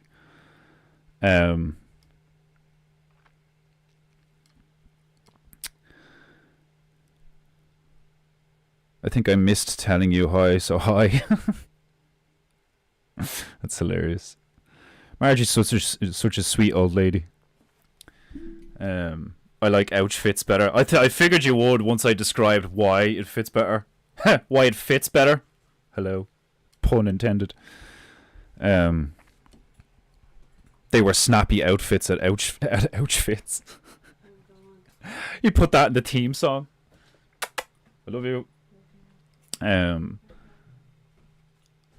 They wear snappy outfits at ouch fits. That is fucking. You could have like a pure like fucking dude. We could totally get like Scouse Bear and like and Stabberoo to like write the fucking theme tune for cartoons and all. Like, it's funny, right? One of the ladies that's in the creative places. I'm in like a WhatsApp group with them now. That group I joined, and there's like loads of different like sections to the chat. And one of the sections is a section called share your art or share your creations. Oh. So I took a picture of like, I think I took like 43 photos or something of like loads of the stuff that I've done over the last like 4 years ish or whatever. Some of my some of my symmetricals, loads of the like some of the tactical turtle stuff, some of my other creature designs and stuff like that. And I just like I did a photo dump into the group, and like a lot of people like liked it, like, you know, fucking. And then one of the women, a woman called Marion, who does these like fantastic freehand designs on musical instruments, like Irish. We have a. It's basically a drum. We have an Irish drum called a bowron, which is like, it's kind of like a drum with no bottom to it, if you can imagine that. Like instead of the skin being stretched over like a big cylinder, its skin stretched over like a cylinder like this thick.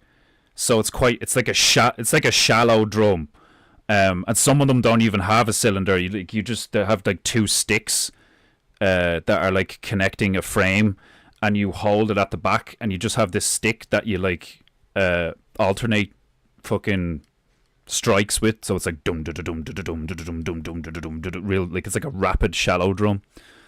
They're called bowrons, and she basically gets like musical instruments from a site, and they're like bare wood and stuff like that, like, you know, bare sanded wood and all, like, and she like uses ink and she freehands these like mad like Celtic knots and stuff onto them, and all, they're beautiful looking, like.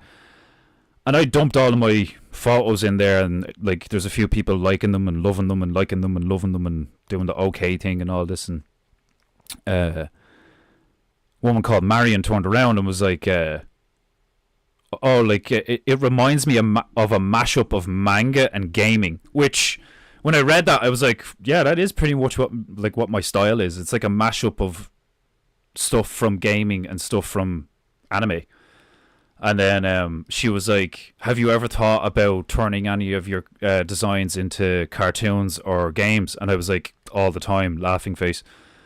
Because that is ultimately what I'd love to do, you know, if I like manage to make enough money doing what I'm currently doing, and therefore have the ability to get my own tech and do like, you know, an hour or 2 hours a night before I go to bed or something, and slowly over a period of about a year or two train myself how to do like, you know, basic animation and basic this and basic that, like, you know, and even like game design and stuff like that. Like, I've, you know, you guys have been around for a year now, like, you know, I've said it enough times now that I'd love to do Tactical Turtles as an actual video game. I have my own idea for like cartoons, at least like 3 of them, you know. One of them's like really serious and like adult, and the other 2 are like for not for kids, like teenagers.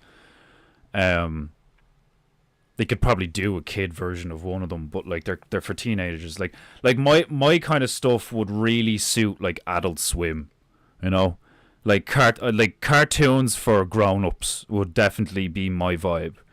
Where, like, could you imagine if one day we end up like I make enough money off of this stuff that I could employ you guys like Desmondu and fucking Stabberoo and stuff, like, and instead of like working in a warehouse, like we like have a digital studio where we like get on a laptop in the evening or like during the day or whatever. We have like meetings set up where we get on the laptop and like do a fucking writer's room thing, come up with all this shit. One of us does the sound, one of us does the visuals, one of us does the voice recording or whatever, or we all do a mix of all of it. Like, you know, like I'd be doing like animation, character design, and voiceovers, and then a few of you guys could do voiceovers, sound, and like programming or some shit like that, like, you know. And we just make it ourselves from the ground up, and it's totally ours, and nobody else owns it and shit, like, and it would fucking blow up. And like, I know it would. It's like, some of the shit we've said on this stream is fucking gold level hilarious, like. And I was only talking to like Desmondu Sama there the other day about I don't know if you remember, but like a few months ago I did I think it's a few months ago at this stage, the chessboard I did with the pigs on it. And like one of the pigs was like wearing a bishop's hat and it had a flamethrower and it was burning one of the other pigs.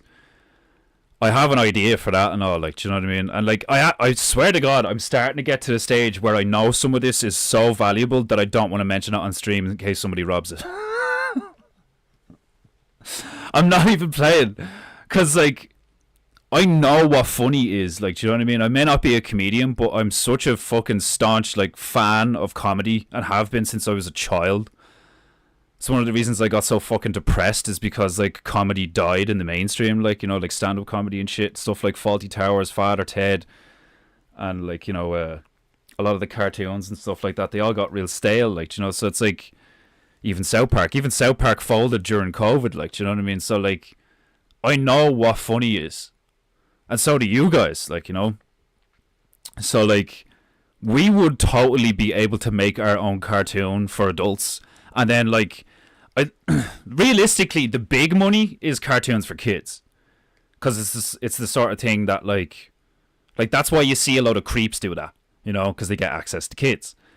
But how cool would that be if we did a moral kids show, a moral cartoon for kids that was, like, you know, really well animated, really well written, had a moral backbone to it, catchy songs, cute characters, and like, even if it was just like a limited series thing that we could sell, like, you know, imagine we did our own like DVDs, even though, like, you know, everything's digital now, like, there's still loads of people that would be like, oh my god, they're releasing it on DVD, totally going to get my old DVD player out, like, you know. It's like, that's the kind of shit that I would love to do in the next like 10-15 years, is like get to the stage where like I make millions off of merch, fucking cartoons, full feature-length movies, songs, paintings, art, character design, the games, all this stuff, and use it to like help build, like, you know, good shit, you know, like actually good stuff, like, you know, fucking like orphanages and shit, like, you know what I mean? Like none of this, like, I'd be the opposite of Conor McGregor, like, do you know what I mean? Like, instead of getting millions and buying a yacht and a Lambo, I'd be getting millions and like doing what Owen's doing. I'd get land, make a longhouse, you know, do a fucking playground for adults with like monkey bars and shit to keep ourselves fit, and doing for the kids as well with like seesaws and stuff. Do a fucking I want my own library, you know. I'd like buy all of Library Costella's stuff, you know, like buy you know, 2 or 3 copies of everything that they print.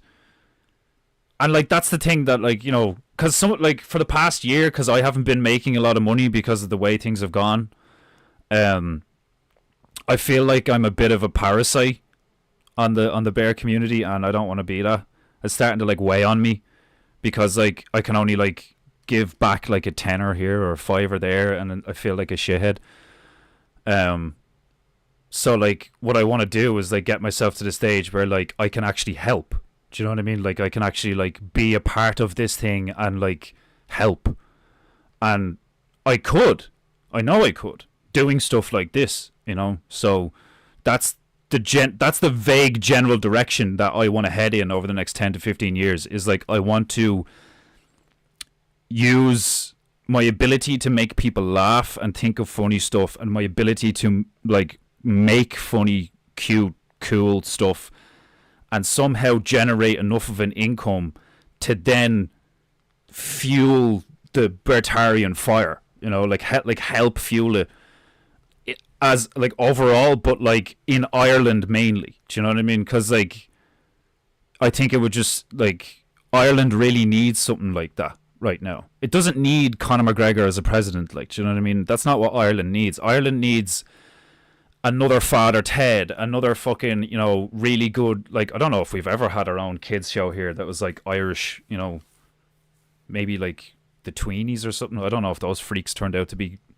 A lot of the guys that wore like big costumes and stuff, like Bear in the Big Blue House and Barney and all turned out to be pedos, like, do you know what I mean? It's like, it doesn't have to be that way, like, do you know what I mean? You could do a wholesome, morally backboned thing that entertains kids and teaches them the basics and like could you imagine teaching basic philosophy in subtle ways through cartoons, like, do you know what I mean? Not just like reading, writing, maths, social skills, like all these things. Like if you could teach the basics of being a good, moral, balanced human being through art and media, and like fuel that fire and like have it built in such a way that it's not connected to the beast, it's not connected to the satanic machine, and it's like instead competing with it, you know, because that's what Arctunes does. That's what like Vox does with Castelia Library and Arctunes and all, and the music he makes, and that's what Owen does with his comedy and his stream, and that's what I want to do. I want to help, you know. I want to be like a portion of the pie that is attempting to like be this like moral wheel of like, you know, generating the good, true and beautiful instead of the satanic black hole that's like sucking everything, like, you know. And it's totally possible. It's like more than possible. It's like totally, it's not even that difficult. Like it just takes time and effort and faith and like, you know, trust and stuff. And I know it's hard, like, do you know what I mean? Like it is, it's like, it's even hard for me, like, you know, it's like I get stressed out of my mind and I get burnt out because I have no fucking clue what I'm doing, because I'm like self-taught at all of this, and I have my own like traumas from like a fucked up divorced family, and in a lot of ways like I'm a big kid, like, do you know what I mean? So like, but I think that's why I want to do this so much, is like, I think in a weird, like, you know, psychological, spiritual healing kind of way, is like helping the world heal will help heal me, kind of thing. Like I've thought about it before, and like the idea of like parents turning around to me and being like, "Oh my god, my kids love your show, and it's like really good. It's none of that Peppa Pig, fucking Coco Melon, like, you know, brain rot bullshit." And like I love being able to just like stick your cartoon on for an hour and they just like sit in front of the telly and learn stuff and like sing along to stuff and play games with each other and draw the characters and like do what kids are supposed to do while I do the dishes and clean up the house and fucking, you know, repair stuff and like, you know, cook them food and blah blah blah. Like that's a good thing. Do you know what I mean? Like that is a good thing. That's one of the reasons why like Fortnite and Coco Melon and all this crazy crap has like been so effective, is because kids are so easily influenced and so vulnerable, and parents are so busy because they're so stressed and hard worked, that like the market is there for a new Disney, a new this, a new that, where like you actually, like a new Cartoon Network, a new Nickelodeon, but like with none of the satanic pedophile shit. Like, do you know what I mean? None of the fucking like, oh, we're gonna put all of this like sexual innuendo stuff in. We're gonna put in all of this like hidden messages, fucking brain rot, subliminal, you know, fucked up shit. It's like, no, it's just good, true, beautiful content, media, art that fuels this, you know, competitive machine that like fights against the dying of the light. Like, you know, it fights, like, fuck fighting against the dying of the light. Like I want the light to burn so bright the shadows cower in fear. Do you know what I mean? Like, that's what it's supposed to be. Like, isn't that what fucking, you know, Jesus is supposed to be to the demons? Is like the term like fight against the dying of the light. It's like, yeah, sure, like, you know, fucking be persistent and resistant and, you know, brave and, you know, have fortitude and all these things and, like, you know, never give up and blah blah blah. But like, what if we burn so fucking bright that they cower in fear for a while, even if it's just for a while? Because even if we did it for like 20, 40 years, it would be enough that it would last for 200, 400 years, because people would remember that it's possible. You know? Like, that's what really matters, is that people actually have a primary resource of history of, like, no, you can do good. It can be good. It can be true. It can be beautiful. It doesn't have to be this way. You know? That's like that's what I want to fucking generate, is this like really powerful roaring flame of like, this is how it's supposed to be and this is why it's supposed to be like that, you know?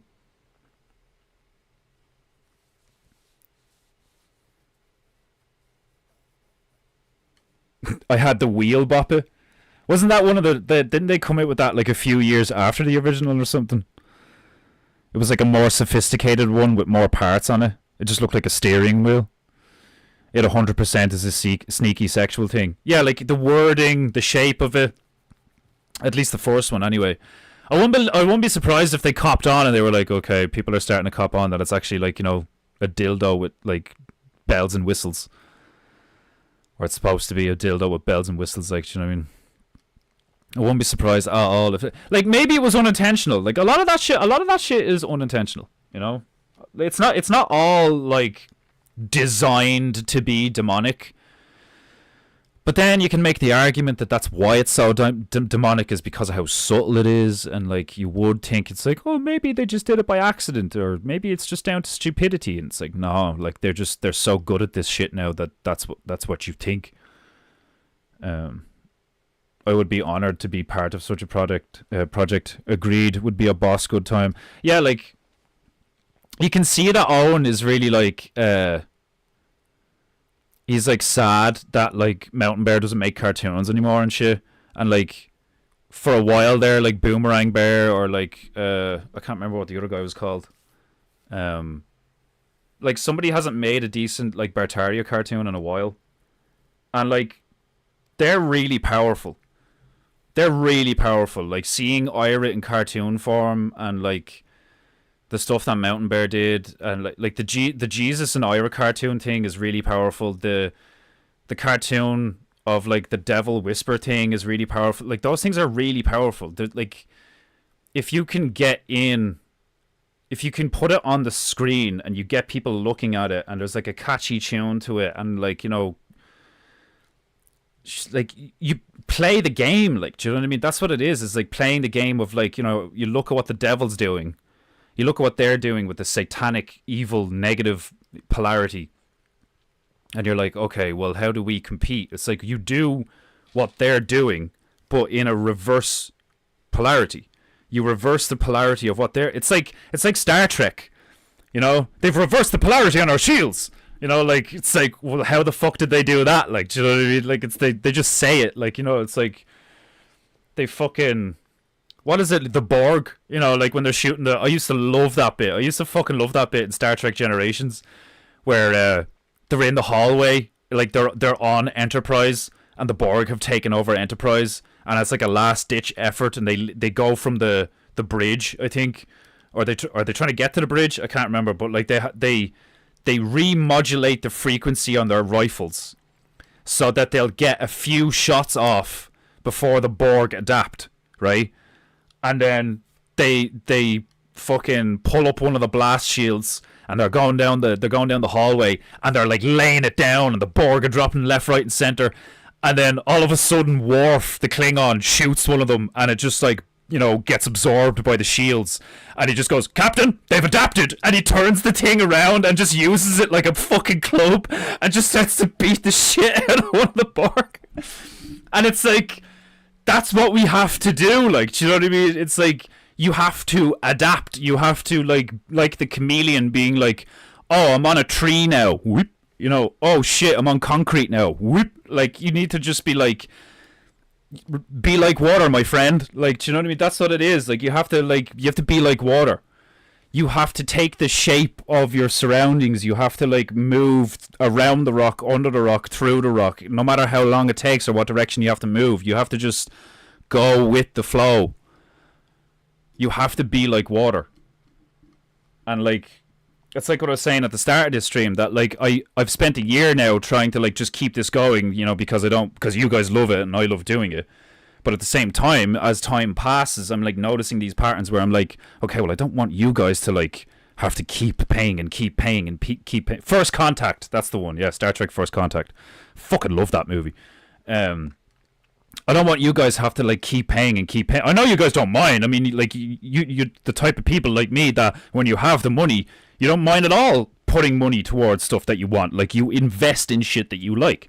But like, I don't want the same 10 people paying money week after week, month after month, when like the economy is fucked and everybody has a really hard time. And like sometimes I feel like I'm, like I said, like indulging in the ability to do this. Like, you know, like I'm kind of like getting complacent or some shit, like, you know. So like, I have thought about like fucking, okay, well, what direction do I have to send this now? Do I have to do PEINTEINGU less and go back to doing my symmetricals so I can make money here in the town, doing like stuff in the town? Because like when I do the symmetricals, it's not the same as this. You know, this is fun. This is like comedy gold a lot. This generates ideas. This like gets you guys involved. It like keeps morale up, like Owen's stream does. It does all that shit. But I don't have Owen's clout. I don't have Owen's like, you know, fucking following and shit like that. And like, sure, like I got a new subscriber yesterday, you know, but I still only have like 115 and only on YouTube. So it's like, I have to be realistic. I can't just like, there's a point where it's like persistence becomes stubbornness. Like, do you know what I mean? It's like, I have to be honest. And if I'm being honest, I do need to make more money, you know? Like, that's just a reality. So like, how do I do that without losing or sacrificing too much of what we've gained? Because I have gained way better painting skills. We've gained a shitload of like memories and awesome, fun, hilarious times, and like, you know, the idea of the book of PEINTEINGU and all this like amazing, awesome, good, true, beautiful stuff that like is going to happen. But like, I can't avoid the reality of like, I need to make money off of the other sections of my creative craft. Like, you know, trying to on the side design my own cartoons, or fucking like, maybe I should take you know, time during the week or on the weekends to like start teaching myself how to do basic animation and stuff, like even if it is just purely really really basic shit, like, do you know what I mean? Because then, you know, a few years from now, just like with the PEINTEINGU, you know, it's the same with everything. It's like you start small, you start real simple, and then before you know it, it's this really big, sophisticated thing. Like, you know, I mean, like, we've gone from, it's been like 2 years, which is crazy, but it's like, it's only been like 2 years, and it's gone from me sitting in front of my phone on Instagram every Friday night for like 2 or 3 hours and doing child's fucking mess paintings while drinking a bottle of Jaeger and smoking joints to this, where we have all these characters and like, you know, all these things and stuff, like, do you know what I mean? And like, and the paintings are like good. Like, do you know, like, they're fucking good, like, you know. So like, if I could do that with this in 2 years, then I can do similar stuff with the other parts of my creative endeavors, you know. But like I was saying, it's like, it just means that like, I won't be able to give like 2.5 hours, and definitely not 5 or 4 or whatever like I did on Tuesday. When I can, I will, you know. But like, because I get sad when I think about it. I'm like, oh, I won't be able to do PEINTEINGU as much, and like, I love it. Like, I love doing this. Like, but that's what it is. You do have to like, it's not a big sacrifice at all. It's a little one. It's a small sacrifice. Like, it's not a big one at all. Like, but it is a sacrifice to like pull back on this a little bit to be able to do the other stuff to be able to generate an income to make everything better, you know? Because, like, all I'd have to do was sell one decent symmetrical for a couple of £100, or one big symmetrical like the one I'm working on a canvas thing for like a couple of grand, which I can do, you know. If I can sell one to a guy in France, which I'm pretty sure Stacks Farmstead is Lee Stacks, the guy that follows me on Instagrams, and like that's the dude that does be in Owen's chat. He's the one that bought that like floral symmetrical thing off me on the black background on the canvas for like nearly £400. I only sold it to him for like £375 or something, and he ended up giving me nearly over £400 because there was a delay and so on and so forth. Like, so he ended up giving me more than I charged him for it. Legend. And I like, if I can do that, then I can sell one for a few grand. Like, do you know what I mean? It's just I haven't. Like Griff was saying, is I need to focus. I need to focus my version of Sauron's eye has just been fixed on PEINTEINGU, and then the other stuff has been in the peripheral. My vision needs to shift to a different place for a while to be able to grow different stuff for a bit. So that's what's been on my mind lately, is like I need to like just shift. I need to slightly alter the heading of the PEINTEINGU vessel and go to different waters for a while, and make a bit of cash, make a bit of a name for myself in this town, and get involved. Cause like, again, Owen's right. Like you don't make a difference on the big stage. You make a difference locally, and then it goes big. Like, you know, and like I'm still at a stage where like nobody really knows me around here. Like, so I think within the next year, that's going to change drastically.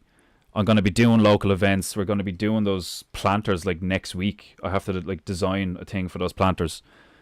So I'll be like out in the community painting something that like hundreds, like thousands of people are going to be driving past every day. You know, now that's not to say that they'll look at it and go, "Oh, Alex Roach did that." It's like, no, not at all. It's just like, you know, that's the way that kind of stuff works. Is the more my stuff is around the place and the more people know me and all, like, you know, that's how I get people turning around to me. Like that woman in Lucan who was like, "Oh, could you repaint this tile for me?" Even though that's not what I was doing at the time. At the time I was just doing symmetricals and foam boards. But because I put up a message on Facebook, she's like, "Could you do this for me?" You know, like that's what it is. It's like God just puts opportunities in front of you, and it's up to you whether you do them or not. And the same way I did that tile for her, and now I have this memory on Facebook, you know, coming up to me today. It's like, "You remember you did this 4 years ago?" And it's got like, it's like completely different to all the other shit you do. Like, it's like, I could do that. I could do murals on people's walls in their houses. I could do whatever the fuck I want, you know. That is the reality. Is like we can all do whatever the fuck we want. We just have to do it. We have to use our God-given free will to be like, I want to do this. I desire this. Does it match up with, like, you know, what God is like showing me? Yes. All right. Well, then follow it. Like, it's like pulling this. It's like looking at a ball of yarn and then pulling the string and seeing what happens. Like, you know, it's like just seeing where it goes, going with the flow. And like going with the flow with PEINTEINGU has led to this. You know, and like, can you imagine where this is going to be in 10 years? Like, do you know what I mean? If I have the PEINTEINGU, and then we start doing our own cartoons, and like, because we're bears, like every time we do a cartoon, it's like, it's not for the world. It's like, we'll do it for the bears. And like, it'll have that like Japanese, you know, tinge to it. So it'll be fucking hilarious. Like, do you know what I mean? It'll be some of the most like, it's the kind of stuff that people will be like, "Oh my God, that's so racist," which just means that it's going to be fucking hilarious. Because people will have missed that for years. Like a fucking Nazi fucking encampment run by a baboon who was all methed out called Auschwitz. Like, do you know what I mean? Like, and I swear, I'm not fucking kidding. Part of me never wants to mention this live again, even though according to YouTube, only 6 people are watching me right now. You know? Because I don't want someone to take that idea. That's an amazing idea. You know? So, like, there is that. Like, there's things where, like, you have to get on it. You have to, like, you have to do it when opportunity strikes and stuff like that. Like, you know, and, like, that is the type of thing that makes me being like, oh, fuck, I'm just going to have to, like, start getting into animation and all. But I can't afford to do stuff like that at the moment because that's a new thing, and then a new thing and a new thing. I have to go back to my roots, and I have to go back to doing what I'm really good at that can make me money, that can help, you know, not only my artistic endeavors, but, like, support the female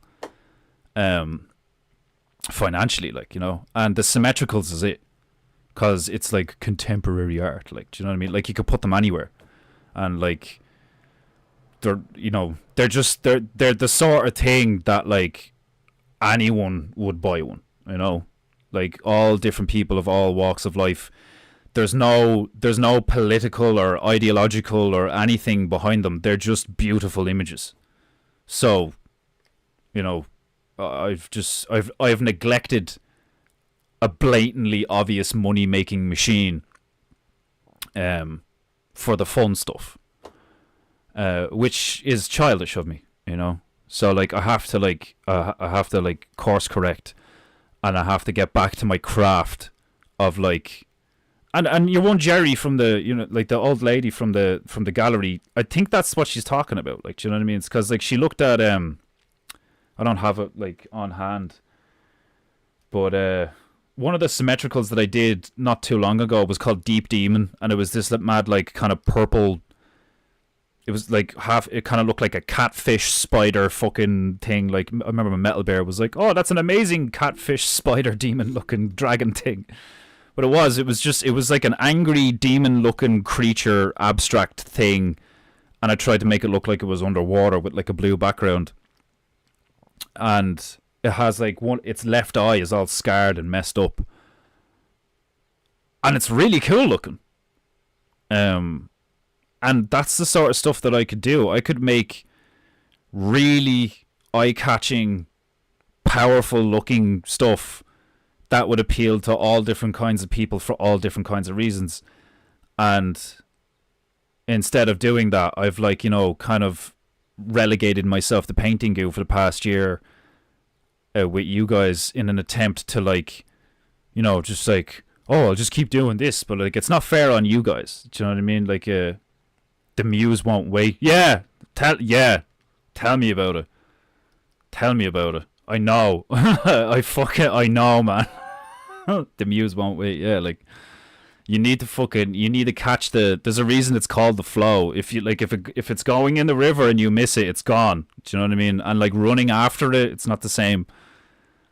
So, like, if you miss it, you miss it, like, you know. So, like, I need to do this stuff now. I need to get back into my symmetricals now. I need to, like, make money now so that I can afford to sit around at night for 2 hours and, like, you know, stay up and kind of fuck around with my sleep routine and learn how to animate and learn how to do all this stuff, because I can't afford to do that now because I'm not making money, you know. I can barely afford to do PEINTEINGU now because, like, PEINTEINGU keeps the internet going and the stream going thanks to you guys and your generosity and stuff like that, and occasionally buying a painting, you know. But, like, it's not fair on you guys to, like, keep going in this fashion. I need to be able to do my own thing, like, off stream, that makes me money, and I've been trying to do that, but it's taken me 9 months to get that symmetrical to a place where I feel comfortable selling it. And that's the only thing that I've been doing. Like, nobody's buying my turtle drawings, like, do you know what I mean? And I don't have a big following, so every time I drop merch, I don't make a lot of money, you know. So I literally have, not that I don't have any other option, but, like, I can tell if I'm just doing what I'm doing right now and being introspective and, like, looking at myself and being honest with myself. I'm like, dude, the symmetricals were making you money. Like, people who had no interest in art, like, before, were looking at your symmetricals and being like, oh my god, yeah, that's cool, I could put that in my office. Like, so, like, that's what I need to do. I need to go back to my symmetrical. Like, it was funny, like, one of the guys from the Creative Places thing, a guy called Alan, he was like, I he was like, those are some very expressive, fun-looking characters. I particularly like your geometrical designs, which is like he's on about the symmetrical stuff because they're basically just geometric shapes. And then there's like, I bring abstract form to them with the color combos. So there's something there with the symmetricals. And I knew that the whole time, which is one of the reasons why I was so, like, there's a reason I freaked out and broke the Hive one. Do you know what I mean? Because, like, I think they were starting to get to a stage where, like, because, like I said, I sold that one to your man Lee Stacks for, like, 400 quid. And that was the most I made off a single symmetrical to that point. So if I was to get the symmetricals out, like I used to be getting them out, like, one every week or one every 2 or 3 weeks, depending on how intricate and big it was, or whether it was on paper or canvas. And then I can get them scanned so I can do prints so people can buy a cheaper version that's not the original. Like, man, I'll be making more than enough money very quickly. So I just need to not do what Jerry said, that I'm like my personality type is very, very prominent to that. Is like I'm prominent, I'm not prominent, like I'm susceptible to shooting myself in the foot and self-destruct. Like I have a self-destructive side because I'm so like chaotically creative. Like, do you know what I mean? Like I'm a fucking machine with this shit. That's like that. Like if you're going to say like, well, what gifts did God give me? Is like I can just shit this stuff out of my head constantly, and it's what I love. It's what I'm good at. Like, do you know? But the negative side of it is if I don't have discipline and I don't hone it and I don't focus and I'm not like an adult about it, I just burn myself out and I just spin out of control like a firework,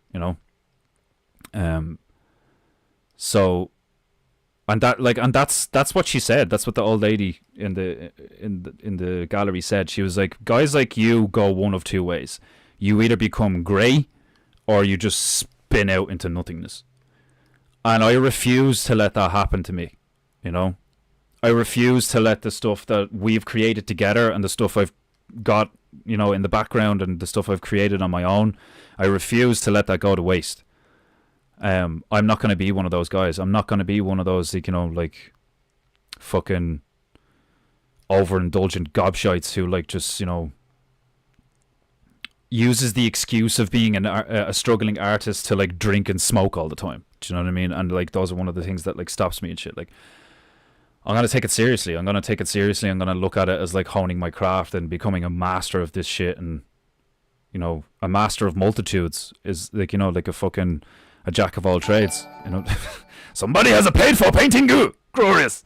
It is like, it is that, I'm funny, I'm creative, I'm skilled, I'm all these things. So it's like, I'd be stupid to like, it would be it would be a very dishonorable thing to do, to allow this to go to waste. And I think that's kind of what I've been, in a small way, that's what I've been doing the past year, is I've just been like drifting into this like burnout phase. And now that I've been off the ganj and the tobacco, and well, I was off the caffeine. I'm back on the caffeine now, but in much smaller quantities. So there's at least that, like, because part of me I was kind of worried, but I was like, oh shit, am I just going to start drinking a shitload of coffee again? But no, I'm okay. I'm weirdly, like, it's funny, like, I'm incredibly strong-willed and disciplined if I just choose to be. It's weird. Like, I don't find it that difficult. It's actually hilarious to me how, like, I can watch the female smoke a cigarette and I'm like, I feel nothing. Like we were driving, she had to get an x-ray done there the other day, and we were driving in the car because she asked me to go with her, like, just to keep her company and stuff. And she was trying to roll herself a cigarette while driving, and I was like, give me that. And I rolled her a cigarette, and she didn't want to ask me to do it because I don't smoke anymore. Like, you know what I mean? She didn't want to be like, oh, will you roll me a cigarette? Like, because it might like fuck with my temptation or whatever like that. But I was fine. There was nothing, and it's only been a month, It's only been a month, like, and I'm grand, like, and like I find it kind of funny that I'm like, I have this, like, I am blessed. I'm blessed to have the ability to just do stuff that I want to do, and with that kind of power does come like responsibility, where like, you know, people would look at me and be like, oh, it must be nice kind of thing to be like, you know, just be able to do shit. It's like, yeah, it is, but at the same time, it's like really not. Like, you know what I mean? It's an incredible amount of stress that comes with, like, you know, you could just do that if you wanted to. Yeah, but I really want to just like have a lot of sex and drink a lot of alcohol and fucking, you know, like play video games and fucking smoke a ton of dope and like, because that's me being honest. Like, me being honest is there is this big portion of me that's just like, oh, I just want to fucking like, and I know that about myself. You know, I'm incredibly like, I'm a fiend. There is a part of me that's like I'm half demon. Like, do you know what I mean? Like, that's why I love that the little guy that I drew, you know, with the horns and he's holding up the halo on a string, is like, I do have this part of me that's like, and whether it's from childhood trauma or not, like, I'm not going to use that as an excuse. Like, I just, like, I've come to accept that, like, half of me is, like, very demonic. Do you know what I mean? And I've had to, like, stick a leash on it and, like, whip it into shape and, like, tell it to shut the fuck up and, like, no, like, you know, you are going to be good, and that is the end of it. Like, you know, it's like, okay. It's like, sit down, shut the fuck up, and drop that. Like, it's literally like looking at a dog I'm trying to train sometimes, where I'm like, put that down. It's weird. It's weird being self-aware when you're somebody like me, because I have like really weird fucked up dreams and thoughts.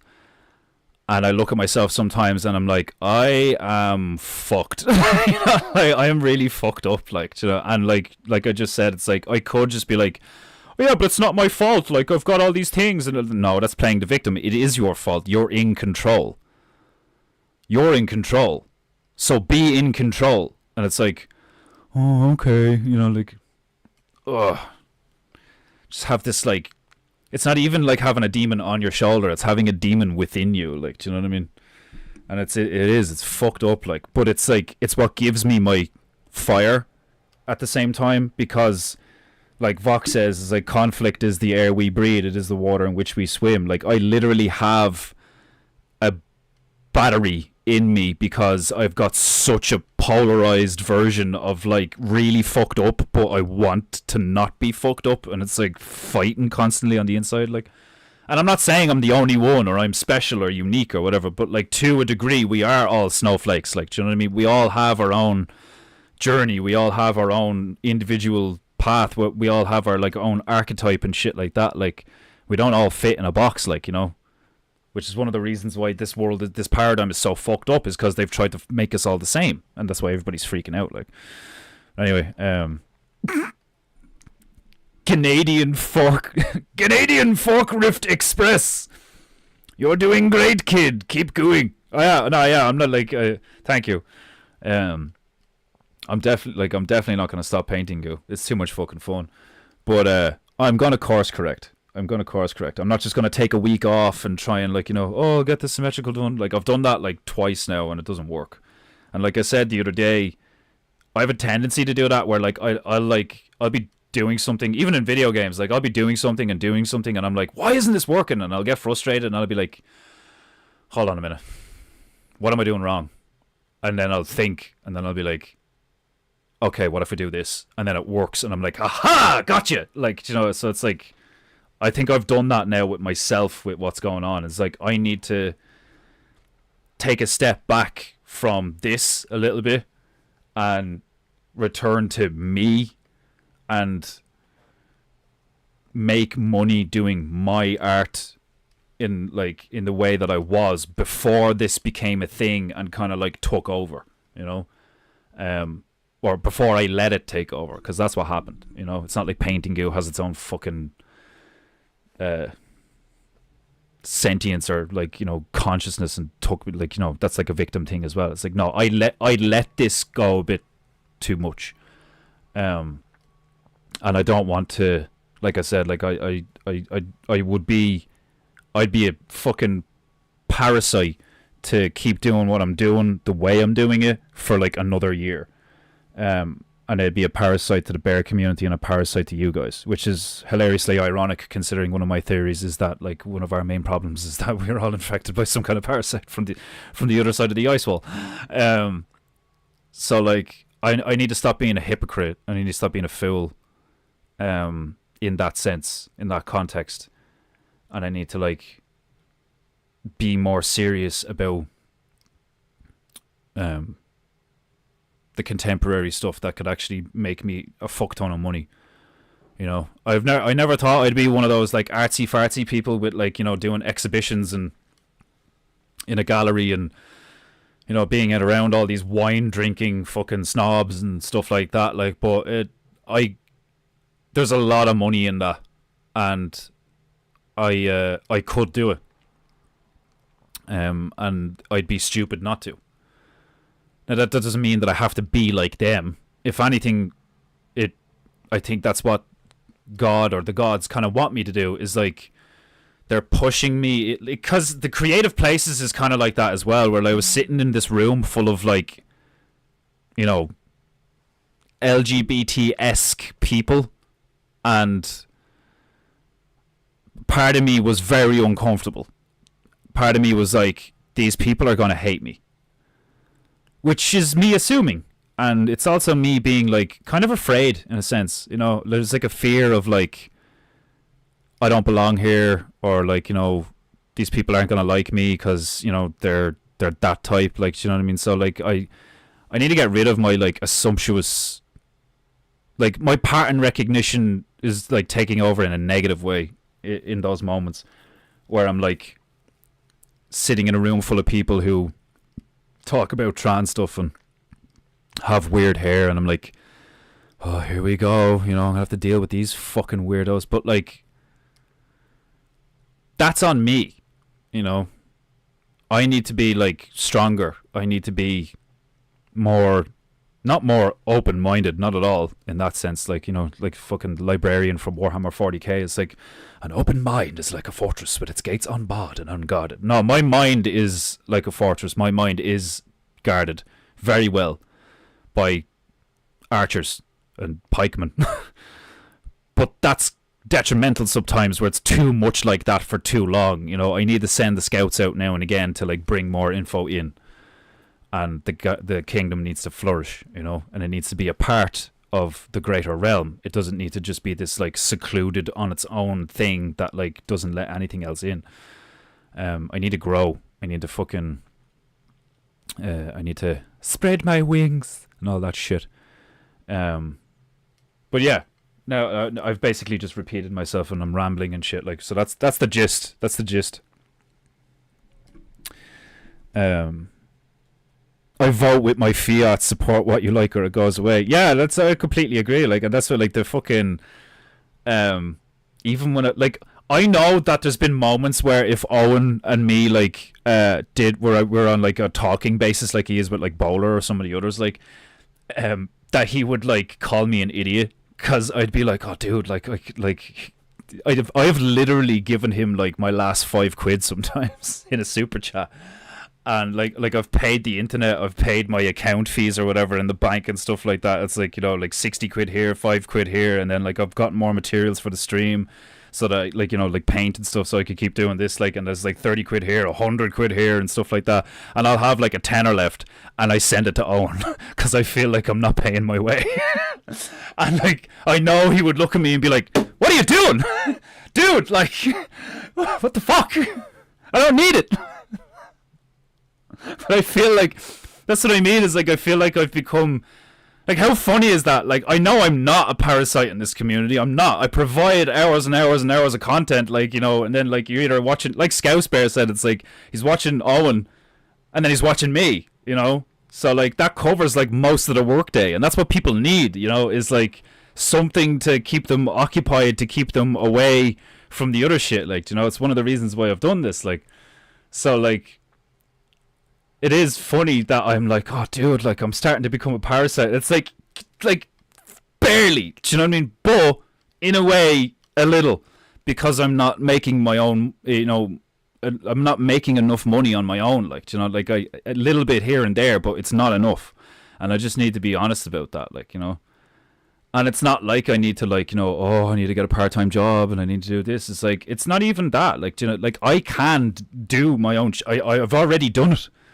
I've already done it, like, you know, which is one of the frustrating things about it is, like, I was literally just doing symmetricals, putting them up on social media, and people were like, Jesus, like, how much do you want for that? And I'm like, blah, blah, blah. And they're like, yeah, I'll send you the money now. Like, you know, so it's like, why don't I just do that? Like, it's fucking retarded. But anyway, I don't want to live in a world where sharks don't exist. I know, like, and that's the shit I'm on about, where, like, there will be a plush shark one day. Do you know what I mean? There will be a plush shark one day. There will be a plush chicken one day. I swear to God. It probably won't have the other part of it where it says squeeze me and an egg comes out, because, you know, like I said, it's like, that's probably not something you want to teach kids. You go out one day and your 10-year-old is after, like, or your 4-year-old is after, like, squeezing the life out of all the chickens to see if the eggs come out. Like, Laura, what did you do? Like, oh God, you need to be so careful with that stuff. Like, do you know what I mean? They're so easily influenced. But there will be a plush shark one day. There will be a plush chicken one day, and there's gonna be one of these days. There's gonna be like little models of the tactical turtles. I'm going to will this all into existence. Like, you know, I already have. You know, like, I know Marvin took a while, but there's a Marvin Moose mug and a Marvin Moose sticker now. You know what I mean? It's there now. It's done. I know it took ages, but I did it. And it didn't turn out the way I wanted it to. It didn't, like, in my opinion, it's not as good as I could have got it, but, like, I was spending too much time on it and I just needed to get it done. So, like, there is those things where it's like, you can overcook something. Do you know what I mean? Just like you can overcook food, you can overcook art. So I need to just get back in flow. I need to just get back into a flow. And that's on me, you know?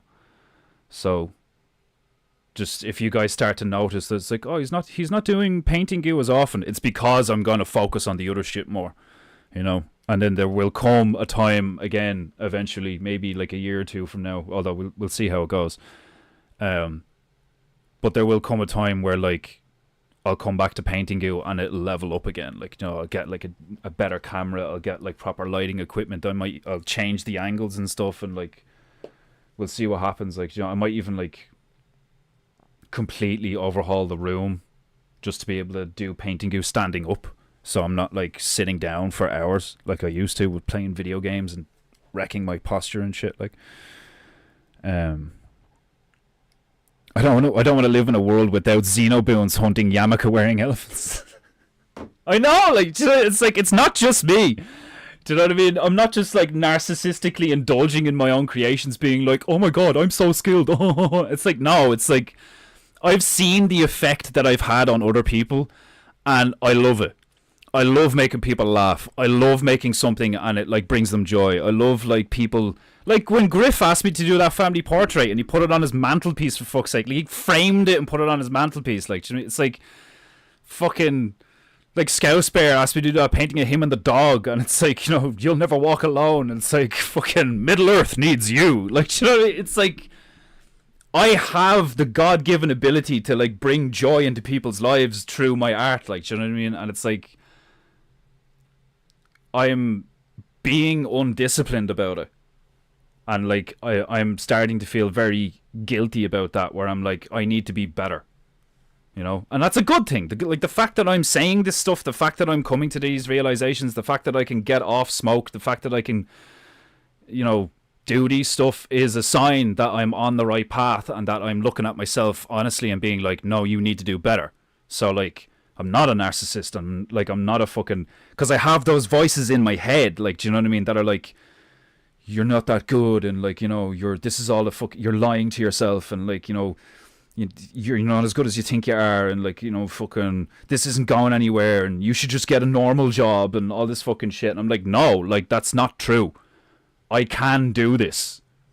And I should do this, because if I do this, I will bring an incredible amount of joy to a lot of people. And that's what people need right now. So that's what I'm going to do. End of fucking story. And yeah, Ian Gannon is so right with the Muse won't wait. That's such a true statement. The pikemen are essential. I literally have things in my brain now that are like, get away from me, demon spawn. Like, and I'm glad, like I'm glad that I've like fortified my mind like that now, where like I'll get thoughts or like, you know, stuff happens in my dreams and all, and I'll wake up and I'll be like, what the fuck was that? Like, holy shit, like, you know. But I have the wherewithal now to be like, okay, maybe it just means this, and doesn't mean that I have to do this, and is this a symbol of that? And like, am I being weak here? Do we need to be stronger here? Do we need to move this over here? Like, do we need to like go for a walk and talk to God for a while? Like, you know, like start looking for signs in my environment. Like, you know, fucking sit back, try and take it in. Don't be hyper focused where you miss stuff. Like, so on and so forth. Like, totally get it. Yeah, I know you guys get it. I'm not afraid that you guys are gonna like be like, oh fuck this guy and fuck off. Because if you did, it's like, well, fuck you guys. I know that. I'm not afraid that you guys are gonna like, you know, be disappointed in me or judge me or anything like that. Like, I would expect you to be disappointed in me and judge me if like I didn't do what I'm doing and I didn't say what I just said. Do you know what I mean? Like, if I was the opposite of what I am, I would expect you guys to be like, fuck this guy, you know? He's just gonna fucking not grow, not change, not adapt, not fucking like, you know, blah blah blah, whatever. Like, and that's not me. Like, I'm little, like, it's one of the things I'm good at is like pivoting, you know. But like I said, I have this like tendency, I have this personality trait where I'll like butt my head against the wall a few times and be like, why isn't it breaking? Like, this concrete wall is defying me. And it's like, dude, maybe you should like, I don't know, walk around it. Like, it's like, no.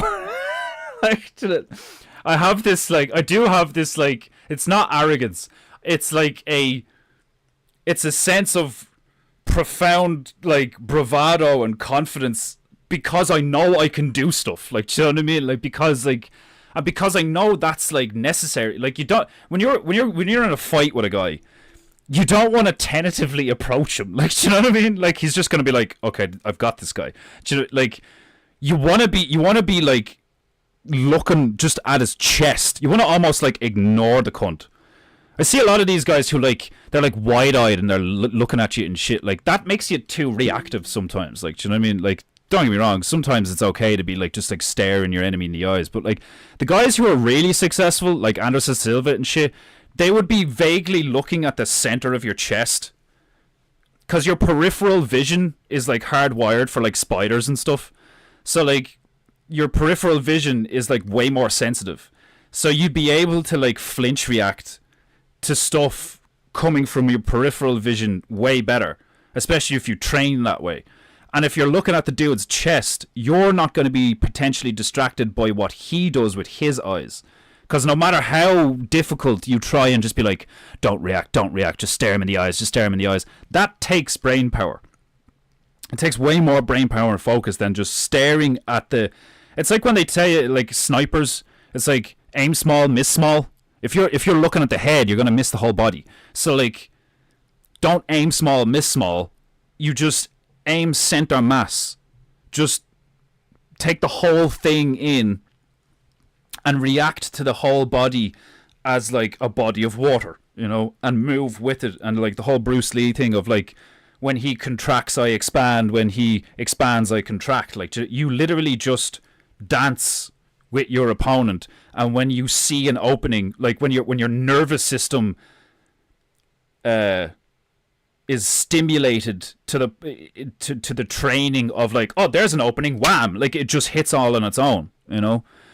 And like that, it's the same with these, like, do you know what I mean? Like, I didn't fucking draw the goblins or the snowman or the end. Like, I drew none of this. The only thing I did was look up the background to give us a plane, and then I free-handed everything else. Like, do you know what I mean? And it's like, I'm not sitting here being like, you know, wow, I'm amazing at this. Like, do you know, I do have some pride in it because I'm like, oh, I'm getting good at this. But it's not because I'm like, oh, look at me go. It's like, oh, I'm getting better at making you guys entertained. Like, do you know what I mean? It's like, I am getting better at providing a service.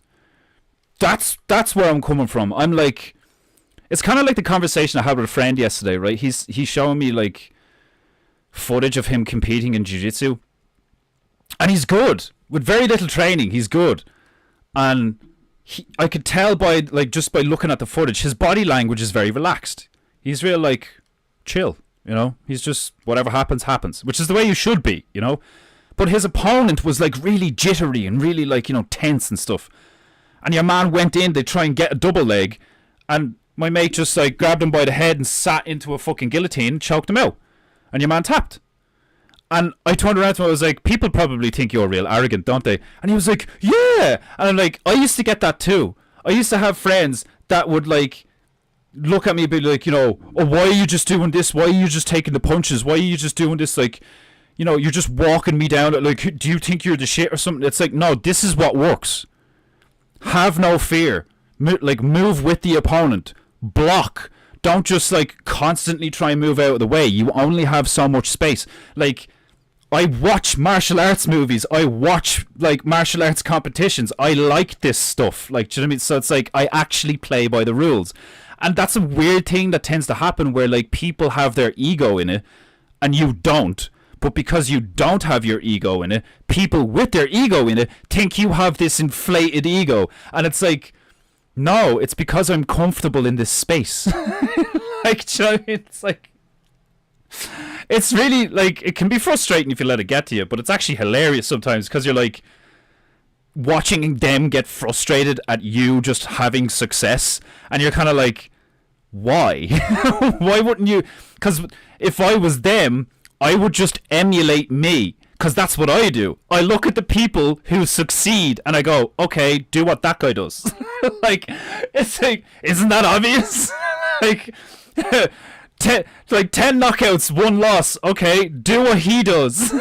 Like, you know, stick your own flair on it. Like, it's so like, I don't know whether it's like stupidity or people just not paying attention. Maybe it is an ego problem or something. It's like, that's why I'm delighted that my ego got shattered when I was younger. Like, you know what I mean? It's just like, dude, like, you know, fucking, you either get good or that's it. You know what I mean? And it's like, it's very little to do with like, you know, talent and all this shit. Don't get me wrong, God does give you certain gifts, but like, you need to allow that shit to happen. Like, if you force it too much, like, it's almost like God takes it away.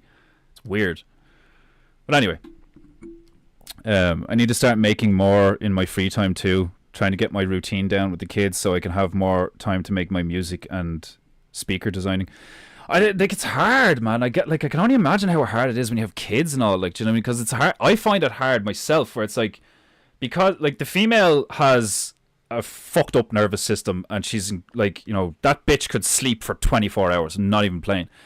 So I literally need to drag her out of the bed and tell her to go to work, and she's like asked me to like help her do it. Like, she'd be like, she'll get really upset with herself because she'll be late for work sometimes, or she'll be late getting up and signing in when she's working from home, like, and she gets very overwhelmed with anxiety and very like ratty, you know, like, and very defensive, and like, you know, she's female, like, she's really fucking emotional and like all this shit, because she finds it very difficult to go to sleep and then to wake up. So she will stay up all night and like sometimes just lying there in the bed, and she just can't go to sleep. Her mind is like way too active, and then when she's trying to get up, she just can't fucking do it. Like the amount of times she will just go and like hit the phone, and it'll go off and off and off and off, and the next thing you know, she's an hour late or whatever. Like, so I have to get her up like I'm her father. Like, you know what I mean? Like, come on, you gotta go to work, instead of like, come on, you gotta go to school. It's like seriously comparable to that. Like, And we've had arguments over it because I'm like, it's not fair for me to have to like put energy into your routine when I have like my own shit to do. I have to get up, I have to design this, I have to draw this, I have to like, it takes hours to do a symmetrical. Like, I have to draw it out, I have to draw it out again, I have to flip it over, I have to draw it out again, I have to put it on the canvas, I have to draw it out again, I have to lay down this, I have to pick colors, I have to do a layer, I have to let it dry, I have to do another thing. Like, so it's like, it takes it's like there's literally memes of like, oh, why does art cost so much? And it's like, because this shit takes me like hours to do, just like every other job. Like, I'm literally sitting down at a desk for like 8.5 hours a day, drawing, painting, rubbing out, remarking, sometimes scrapping the whole thing and starting again, and I don't get paid at all. It's like sometimes at all. like I could do a symmetrical, release it, and then nothing happens. I just have to move on and do another one. Like, it's incredibly stressful and incredibly time consuming. And it's like, I can't be getting you up for work as well. Like, do you know what I mean? But it's like, you do what you have to do for, like, especially for the people in your life that you love. You know what I mean? And it's like, it's not necessarily her fault. Like, some of it is, some of it isn't. But it's like having, you know, it's like having like a genetically inherited disease, or a fucking like a trauma from your childhood, or like most people have problems that like they don't even know where to begin with to like fix themselves. So like, it's been this whole thing of like, sometimes it takes me like an hour and a half to like, I'll shoot up out of the bed. Sometimes I get up at like, you know, way too early and I'll like shoot up out of the bed and I'll like work out, go for a walk, come back, you know, go to grocery shop, get the fucking groceries, bring them back, put them away, make her breakfast, make us breakfast. You know, like, sometimes I make her like 3 cups of tea and they all go to waste, because like, I'll make her a cup of tea and she'll be like, oh, thanks, and she'll go back to sleep. And then I'll go do stuff, like prepare a canvas.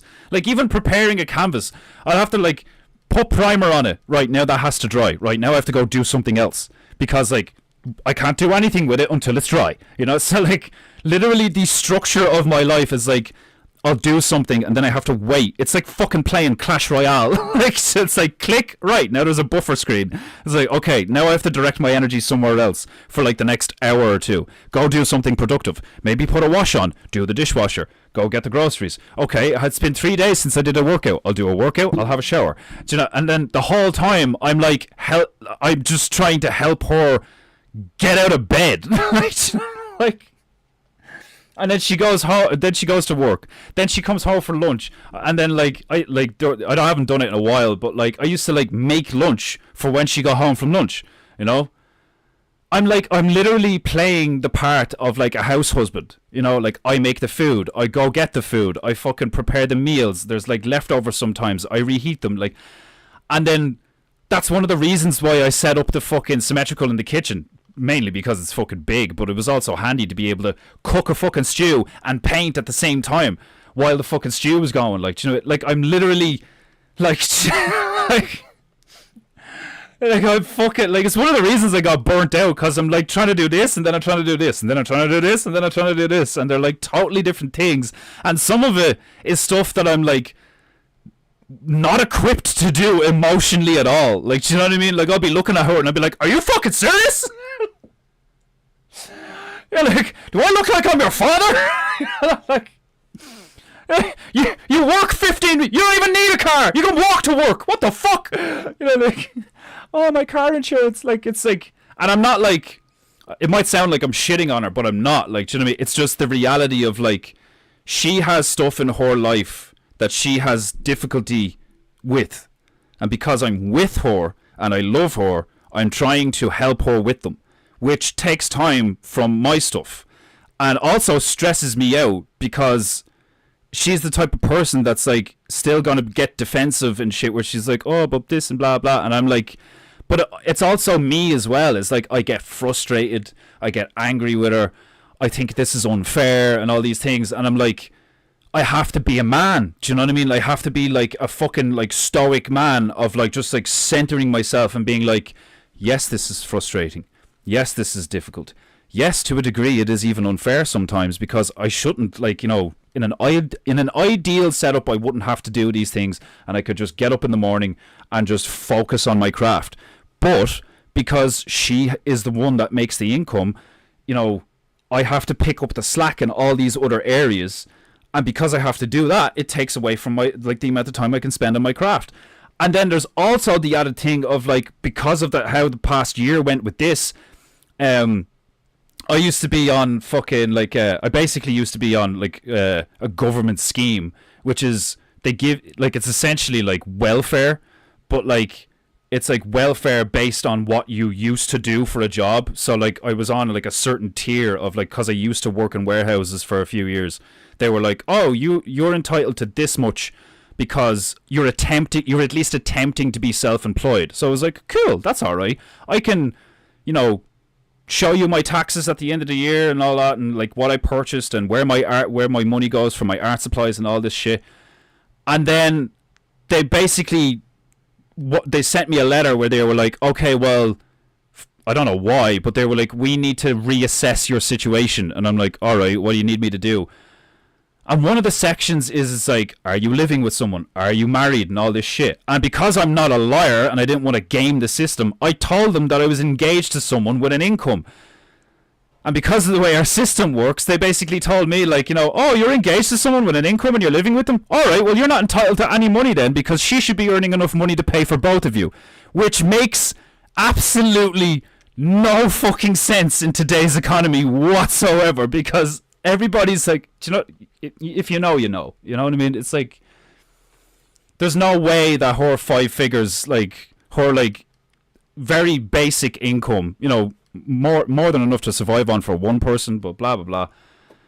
It was very typical of our corrupt government. Do you know what I mean? To, like, on the one hand, they are literally using taxpayer money to put foreigners up in free houses that are newly built while giving them free education and a free car and paying to have their pets brought over from Ukraine, while they turn around to me, who's trying to be a fucking, you know, a member of society that does something productive off my own back with, like, you know, with the money they give. Like, I'm not fucking getting the money and, like, spending it on the pub, because that's what so many people do, is like they get their fucking welfare money and then they go to the fucking pub and then they go to the bookies across the road, and then that's where their money goes. My money was going towards a craft. My money was going towards, you know, building something, like, and because I tell them that I'm engaged to be married to, like,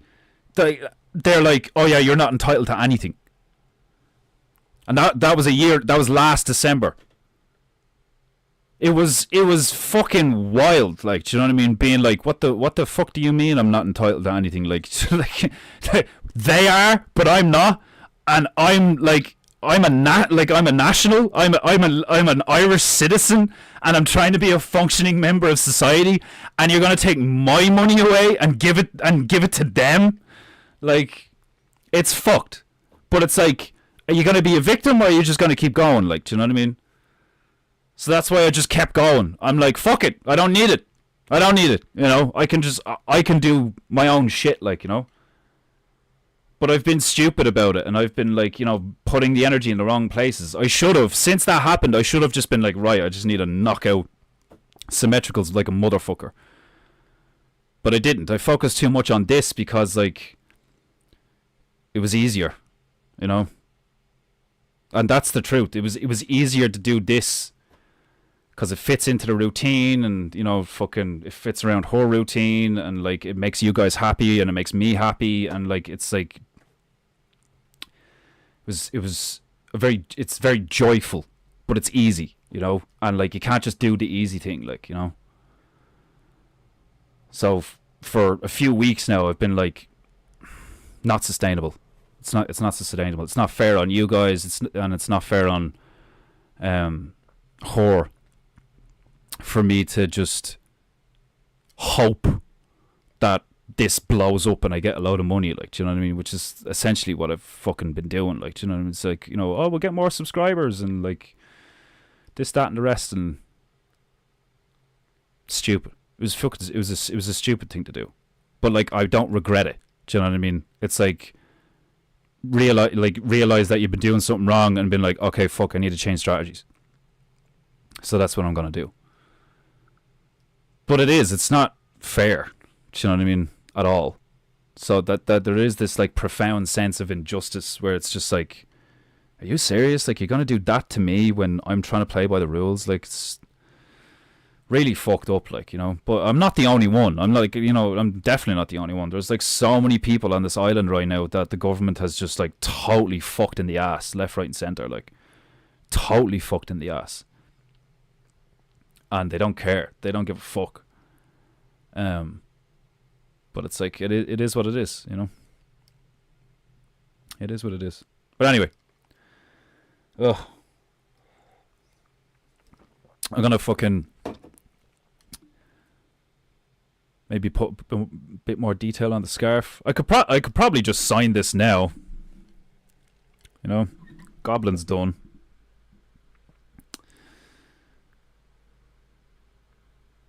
Yeah, fuck it.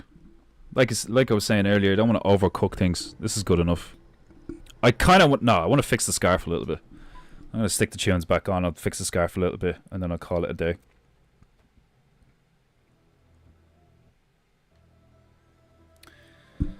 But there's the gist of where I'm at right now, and where things are going to go over the next year.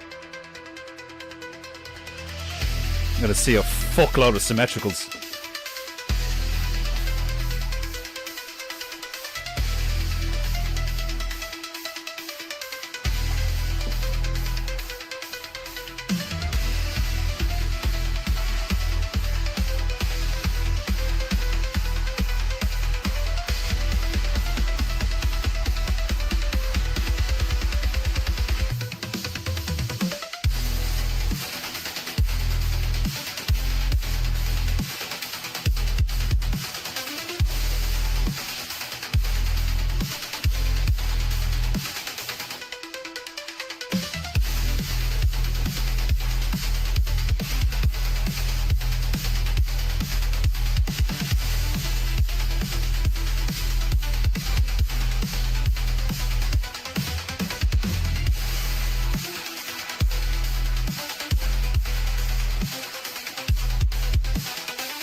Oh yeah, I've been pushing I recently got my old TikTok back. The female was able to like log into my old TikTok. For some reason I couldn't figure out how to do it. Even though I was like giving it what it wanted me to give it, but like she's much better with the social media stuff than I am. Keeping it on fucking passwords and all that bollocks, like I am the type of retard to just have the same password on fucking everything because I'm not arsed memorizing all these things, like or writing them down somewhere, like. But so like I really like I relate to Owen in that sense of like I'm like really good at this shit, and then I'm a total bellend when it comes to this shit, like. But it's because I just don't do it, like, do you know what I mean? You're good at stuff that you do, and you're not good at stuff that you don't do, like. It's just is what it is, like. And that's typically why people call, like, it's like natural talent. It's like if you just so happen to be good at something right off the bat, you know, which does happen. But typically, like, if you don't do something, you're not going to be good at it, like, you know. And I'm like, even the stream, like, this stream is so, like, this stream could be like way more professional and shit, like, and it's like not, you know. But it's one of those things where it's like having it semi haphazard kind of is part of it, you know. Like, it's like thrown together lends to the funny side of it, like, because it's kind of silly, you know.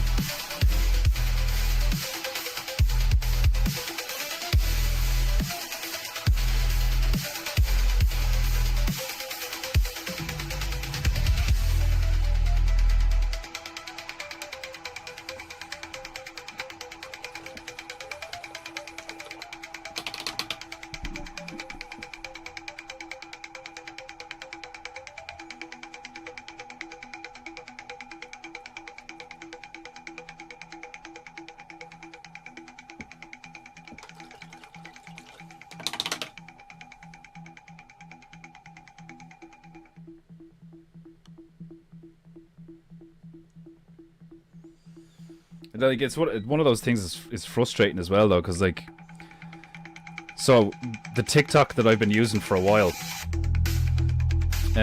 was starting to gain, like, good traction. Like, when I put, like, a PEINTEINGU up, you had, like, randomers being like, oh my god, this is hilarious, like, you know, this is fire, and all this stuff, like, I'm getting good traction, like. And I finally get my old TikTok back, which has, like, you know, all of my old stuff on it and stuff. And I put up a thing on the TikTok I've been using saying, I got my old TikTok back, go to this one.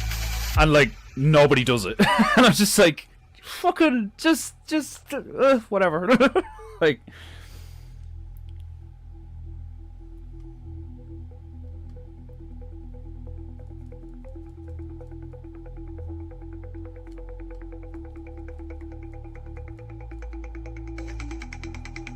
It is one of those things where it's like, I can find myself, like, being stubborn, like, do you know what I mean? And, like, stupidly stubborn, where I'm like, that doesn't work, so stop doing it. And it's like, yeah, but, it's like, no buts. No buts. Like...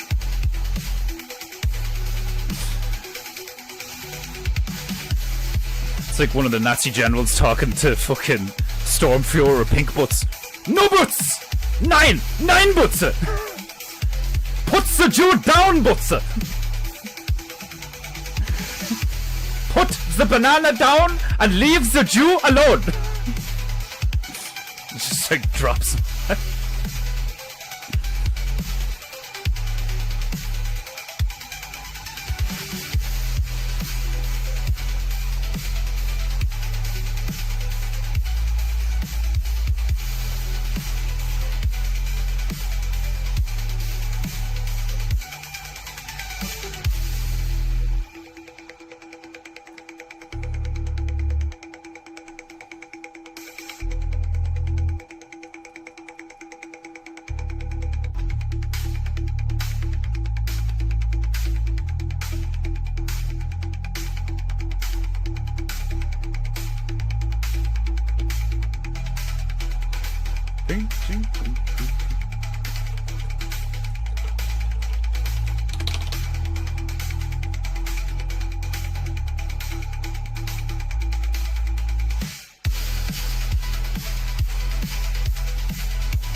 Trying to find that perfect yellow, like the yellow, green, olive drab goblin skin color. It's like you can, if you use too much of a particular, like, blue or brown or yellow or whatever, you can miss it by so much. But then when you get it, it's like, right, I got it. I have attained it. Goblin green.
That's what I'm talking about. Like, I'm missing it by like a single shade. It's bright green, but it's a little bit off bright green. Seriously, color theory is fucked, like.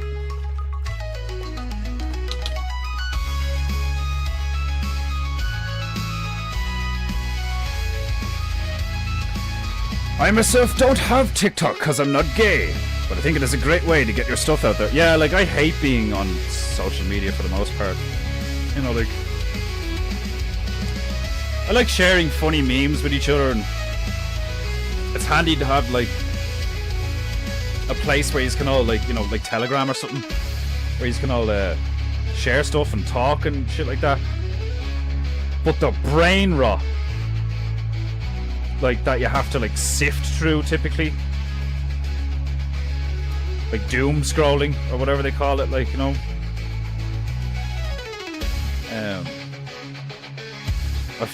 I hate it, like, I hate that aspect of it.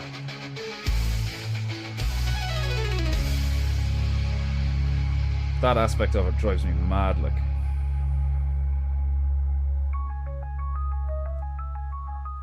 Because there's just so many trash people out there. And don't get me wrong, I know, like, I've noticed over the years that most of it, like, maybe not most of it, but like, a large portion of the stuff that, like, annoys people like us is fucking bots. I'm telling you now, it's not even real people, like. It's these fucking AI farms of, like, just these comments that are just so sickening. Like, you know, like the type of comments you look at and you're just like, nobody, who would say that? Like, nobody fucking, like, and don't get me wrong, I know some people are that bad, but, like, typically you're like, what the fuck? Like, you know, like, what kind of monster is like that or something? And, like, it's a fucking bot most of the time. Like I said, don't get me wrong, I know there are, like, there we go, I think I got it.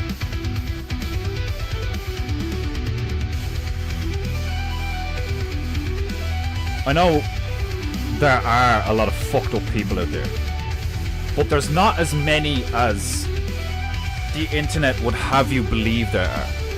Like, that's the thing, do you know what I mean? It's like, the internet is now a place of, like, inflation. The internet is an inflated deception, you know, where it's like you would look at it and be like, oh my god, people are really fucked up and there's loads of them. That's not true though. People are really fucked up and there's a few of them. That's the truth. There are a few very fucked up people out there, but most people aren't like that.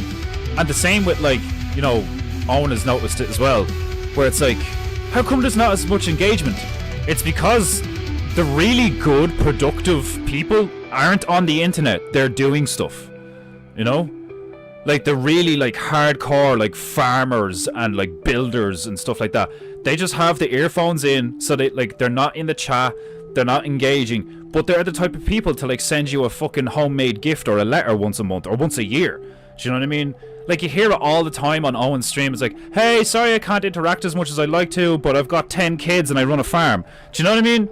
It's like, and I know I'm not, like, that level at all, but, like, that's kind of where I'm at, is like, I wish I could be in the saloon more, but the hours just don't match up. I wish I could be, you know, sitting down writing letters that, like, make people laugh, because I've done that before. Like, when I sent in that story about, like, you know, fucking Paddy Irish, what was it? I can't remember, like Paddy and Paddy Jr. or something, and it's like, fucking Paddy, they've taken the piss. What? They've taken the piss. Oh Jesus, Mary and Joseph.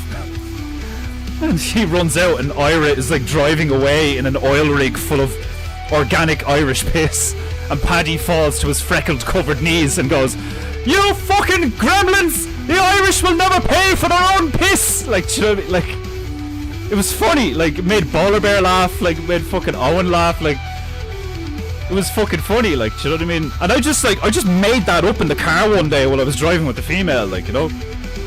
And, like, that's the sort of shit that's awesome. Like, he is right, it's like, the funniest stuff just, like, comes to you randomly or like is said between like two builders on a building site, like, do you know what I mean? That's the funniest stuff, like, it's just spitball and shit, like. And I just haven't had the opportunity to fucking do stuff like that because I'm like way more focused on like, right, I need to make a living. Like, genuinely actually need to make a living. I need to make money. I don't need to make a load of money, I don't need to be rich or anything, but I need to make enough money to like balance the scales in the life of the female and I. Like, I need at least to make enough money to reduce the amount of anxiety she feels in terms of like, oh no, like I need to pay for my, you know, car tax and my car insurance, and like it was really stressful when that fucking bitch tried to get her over the, I did kind of get her over the fucking insurance scam, like months ago, where like some fucking cunt was like parked illegally and the female like clipped her a little bit, their wing mirror, like, you know, well, actually I don't think she actually clipped her at all. Your one claimed that she did, and then the female panicked, and then your one was like roaring at her and all, like, you know what I mean? It's like my female's not like confrontational, like, you know what I mean? She's not like strong in a like she's very meek, like, you know what I mean? She's soft, she's gentle, she's like she's very, very, very feminine, like, she's a very, very, very feminine female, which is probably one of the reasons I'm attracted to her, is because like I'm insanely masculine in loads of ways and she's insanely female in loads of ways, so you have that like polarity, like. But like there are times where like it's a stress because I'm like, she's not like she doesn't deal with confrontation well at all. She's too soft. She lets people walk all over her, like, you know. So like an interaction with that like really like stressed her out, like, you know. And it's like being with somebody like that when you're somebody like me can be stressful, you know, because like I am the total opposite, like, you know, like if somebody tried to do something like that to me, it's like, what? Fuck off. You know, like, it's like, if I'd have been in the car with her when it happened, like, it wouldn't have gone down like that, like, do you know what I mean? And like, there's been a lot of times like that where like I'm not there, and because I'm not there, it goes so bad because she just doesn't deal with situations like that well. Like there was a situation in work yesterday where a work colleague of hers said something about another work colleague that was very inappropriate, and the female was like, oh my god, how do I deal with this? I don't know what to do, like, you know, this is very uncomfortable, like, you know what I mean? Like, she gets very, like, you know, hyped up and in her own mind and just gets like riddled with anxiety and shit, whereas, you know, I would be the type of person to be just like, that's not my problem, fuck off, like, you know what I mean? Like, it wouldn't affect me at all, but it affects her greatly. And then she's like got stuff with her family, and then like, you know, she's been very stressed out lately. And it's not that I, like, you know, I'm not there for her, I am, like, you know what I mean? It's like, that's what's stressing me out, is like I have spent a lot of my energy and my brain power trying to help her through a difficult time in her life. And that's what's kind of funny about it, is like a lot of the time I'm like, I need to make more money, I need to make more money. It's like, I don't actually need to make a lot of money. Like, that's not the problem. What's the problem is I need to be more emotionally supportive, and I also need to be emotionally supportive in a less aggressive manner, because I'm so like, why are you so weak? Do you know what I mean? Like, obviously I'm not like that, but like, it comes across to her, it comes across like that because I'm very blunt and I'm very direct and I'm very like, but that's, you know, like, but that's stupid, you know, like she'll say something and I'm like, that's retarded, you know, like, and she'll be like, oh, you know, and she'll recoil and recede and like, and she'll like get defensive and stuff, and then like sometimes it causes an argument, like, and I'm like, why are you reacting in this way? Like, this is ridiculous, like, do you know what I mean? And like, on her side of the plate, she's like, I know it's ridiculous, but like, I'm a female. Like, you know? And like, she's right. You know what I mean? Like, I'm also right. She needs to learn how to deal with these things better. She needs to be, you know, more conflict avoidant, and she needs to be, like, you know, stronger in certain areas, and she needs to stop letting people walk over her and stuff like that, and she needs to learn how to be more of an adult in certain, like, aspects of her existence. Like, but she's also right. I need to approach her with, like, a softer hand, and I need to, like, not be as, like, you know, a lot of the time I can treat her like she's one of the lads. Do you know what I mean? Like, I can be like, "You're being a pussy," like, and she's like, like. And when I look back on it, I'm like, she literally is a pussy. Like, she like she's a woman. Like, the reason why you call a man a pussy is because he's acting like a woman. She's a woman. She's allowed to be a pussy. Like, she's literally a pussy on legs. Like, she's allowed to be like that. Like, it's not wrong for her to be like that. Like, there are some things that she's doing that are wrong, but it's like a universal wrong. Like I said, where it's like, she should be more confident, and she should have more self-worth, and she should have, like, just take, like, we've both got a lot of, like, growing up to do, because we're both, like, suffering from a, what would you call it, like, arrested development. I've mentioned this before. I remember saying this before, that, like, there's ways that I'm suffering from arrested development, and then there's ways that she's suffering from arrested development, because, like, she's got daddy issues because of the way her family dynamic went down, where her mother had, like, multiple different men, like, and multiple different kids with multiple different men, and, like, no, she's not black. It's like, but then I also had arrested development from my situation, where it's like, my dad leaves, like, at 14, but he's still kind of around. But then my mother's a psycho who, like, sleeps with one of my friends, and at the age of 16, like, do you know what I mean? And it's like crazy shit, like traumatizing, like, you know, world fucking shattering realizations about, like, your parents not being people that you thought they were, and, like, your friends fucking you, and, like, fucking, like, betraying you and shit, like, and taking advantage of you and all, like, you know, like, I've been, like, betrayal really fucks you up spiritually, like, do you know what I mean? Like, like, betrayal hits deep, you know what I mean? And, like, it takes an understanding and an acceptance of these things on a spiritual level, like, do you know what I mean? And, like, I wasn't doing that for years. Like, I was just, like, playing video games, eating junk food, smoking weed, drinking, you know, like, and, like, just pushing it all to the side, being like, yeah, whatever, that's just life. Which, to a degree, that is true. It's like, that is life. Stuff like that happens. But if, just like, the same as, like, if you have an excess of a caloric intake and you don't exercise regularly, you're going to gain weight, and then that's going to put pressure on your organs and your joints and your heart and your nervous system, and then you might end up with some kind of disease or a heart attack.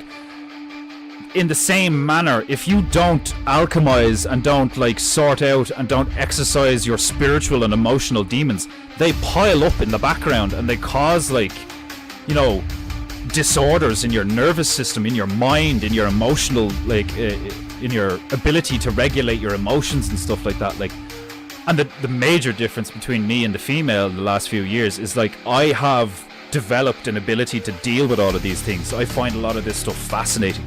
I have taken my kind of slightly autistic nerd mind into that arena and been like, so this is how you deal with these obstacles. Okay, cool. And I've, like, dove into it, and I've, like, drastically changed myself as a person in many ways. Like, do you know what I mean? I'm still the same guy, but I'm, like, I have, like, way more tools and way more weapons in my belt now, where I'm like, aha, demon! You know, like, and, like, I like, recognize them, and I, like, you know, accept them for what they are, and, like, I don't have the fear of the unknown and all this shit, like, whereas she does.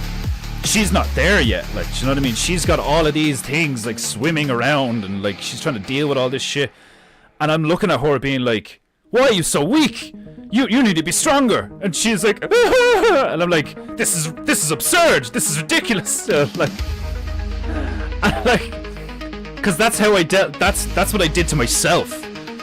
You know, I used to go on walks and I'd be like, this is fucking stupid. Like, why am I doing these things? Like, why am I putting up with this shit? Why am I allowing these things to affect me in these ways? Like, I'm being a pussy. I'm being I'm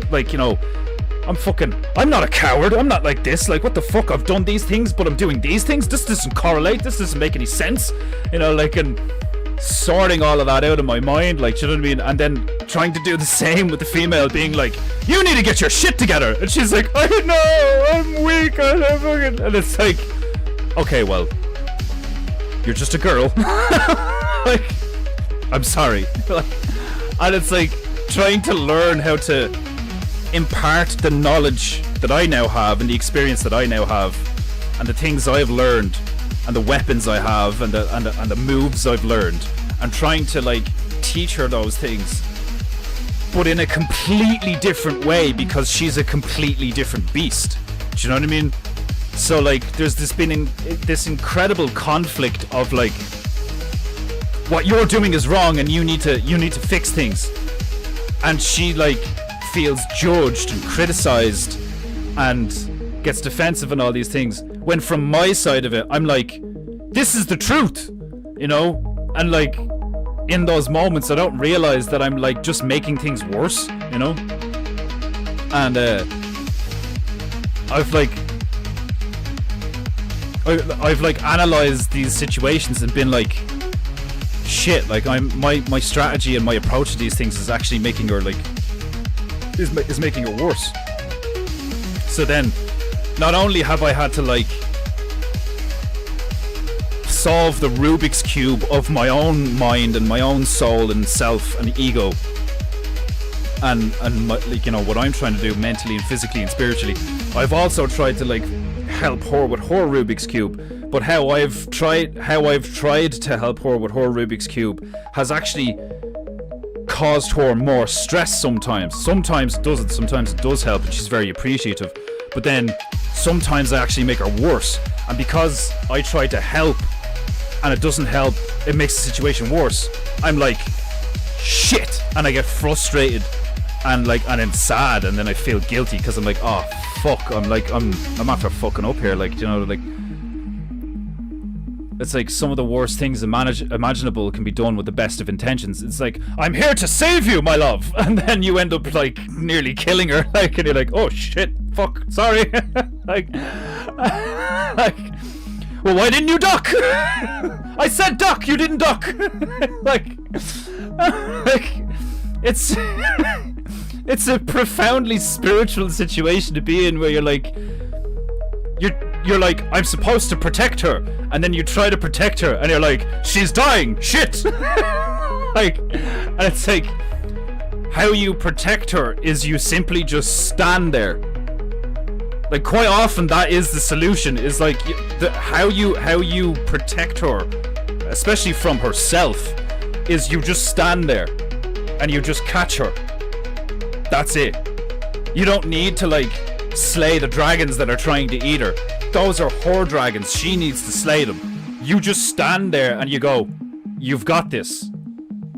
That's it. That's all you need to do. Like, that's what I've had to learn, is like, instead of me being like, stand back, my love, I shall slay these demons, instead of that, it's like, babe, pick the sword. Yeah, now grab the shield and right, now duck. Right, yeah, okay. You want me to shut up? Okay. You've got this. Like,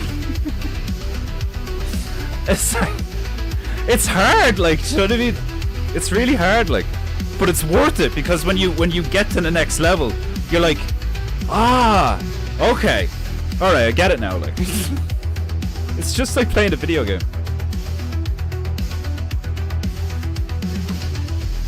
We exist in a series of constructs, and that's all a video game is a construct. And like, when you engage in a relationship with another human being, that's a construct. And if you're going to engage in that construct has invisible, immutable, like, divinely ordained rules associated with it that, like, you cannot change.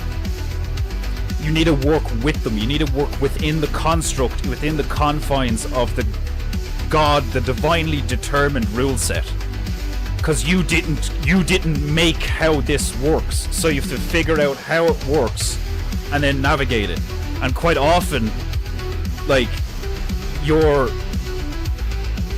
like approach to things, which is a combination of like your mind, your ego, and your like, you know, your soul or whatever, like, and then like hormones and all this shit, like, you're like, you make assumptions while you're like, female in danger, I must save female, and like your immediate instinct is to white knight, like metaphorically, and push her aside and be like, you're too weak to handle this because you're wearing a pink dress with frills and you're like in high heels, you can't slay these demons, like, step aside, female, and like you push her out of the way and you start to slay these demons. But if you slay her demons for her, she's not going to learn how to slay her demons.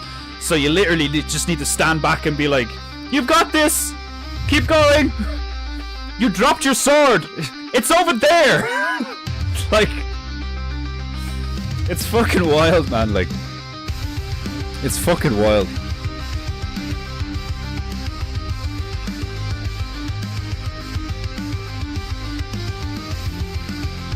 It's weird, the fucking painting looks darker here in real life than it does on the screen. It's hilarious.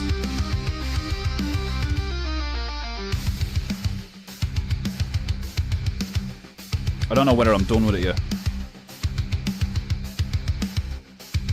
Part of me thinks I'm done.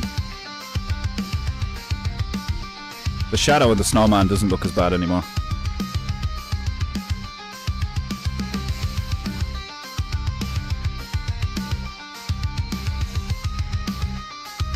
Yeah, fuck it, we'll sign this bitch. She's done. Stop squeaking, Micah! Squeaky fuck.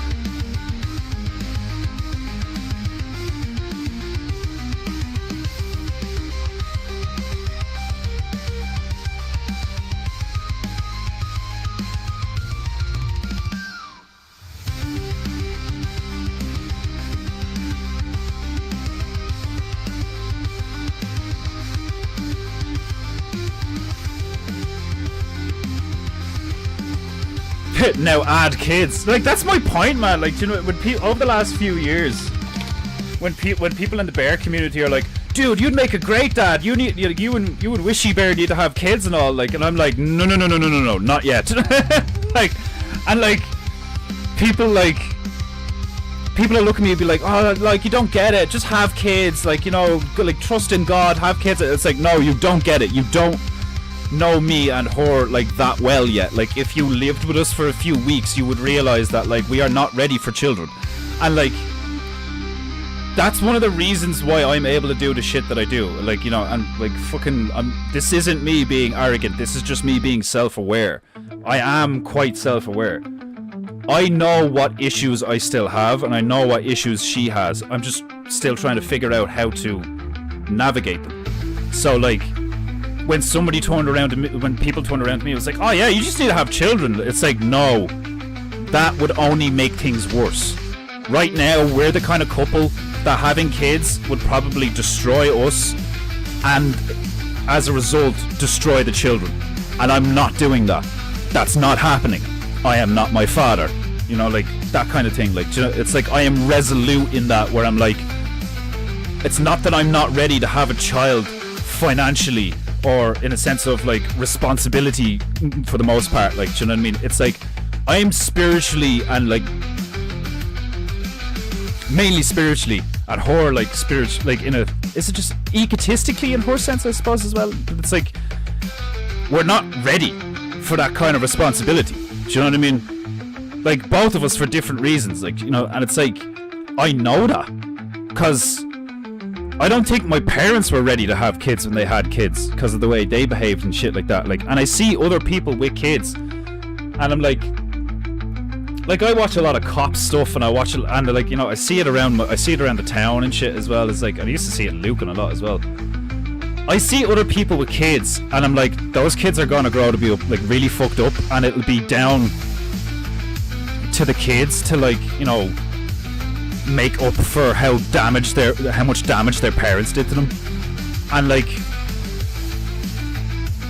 when I have children, I want to be the best father I can be. Like, I want to be like there for them. You know, I want to be able to be there for them, and I wouldn't be able to do that right now.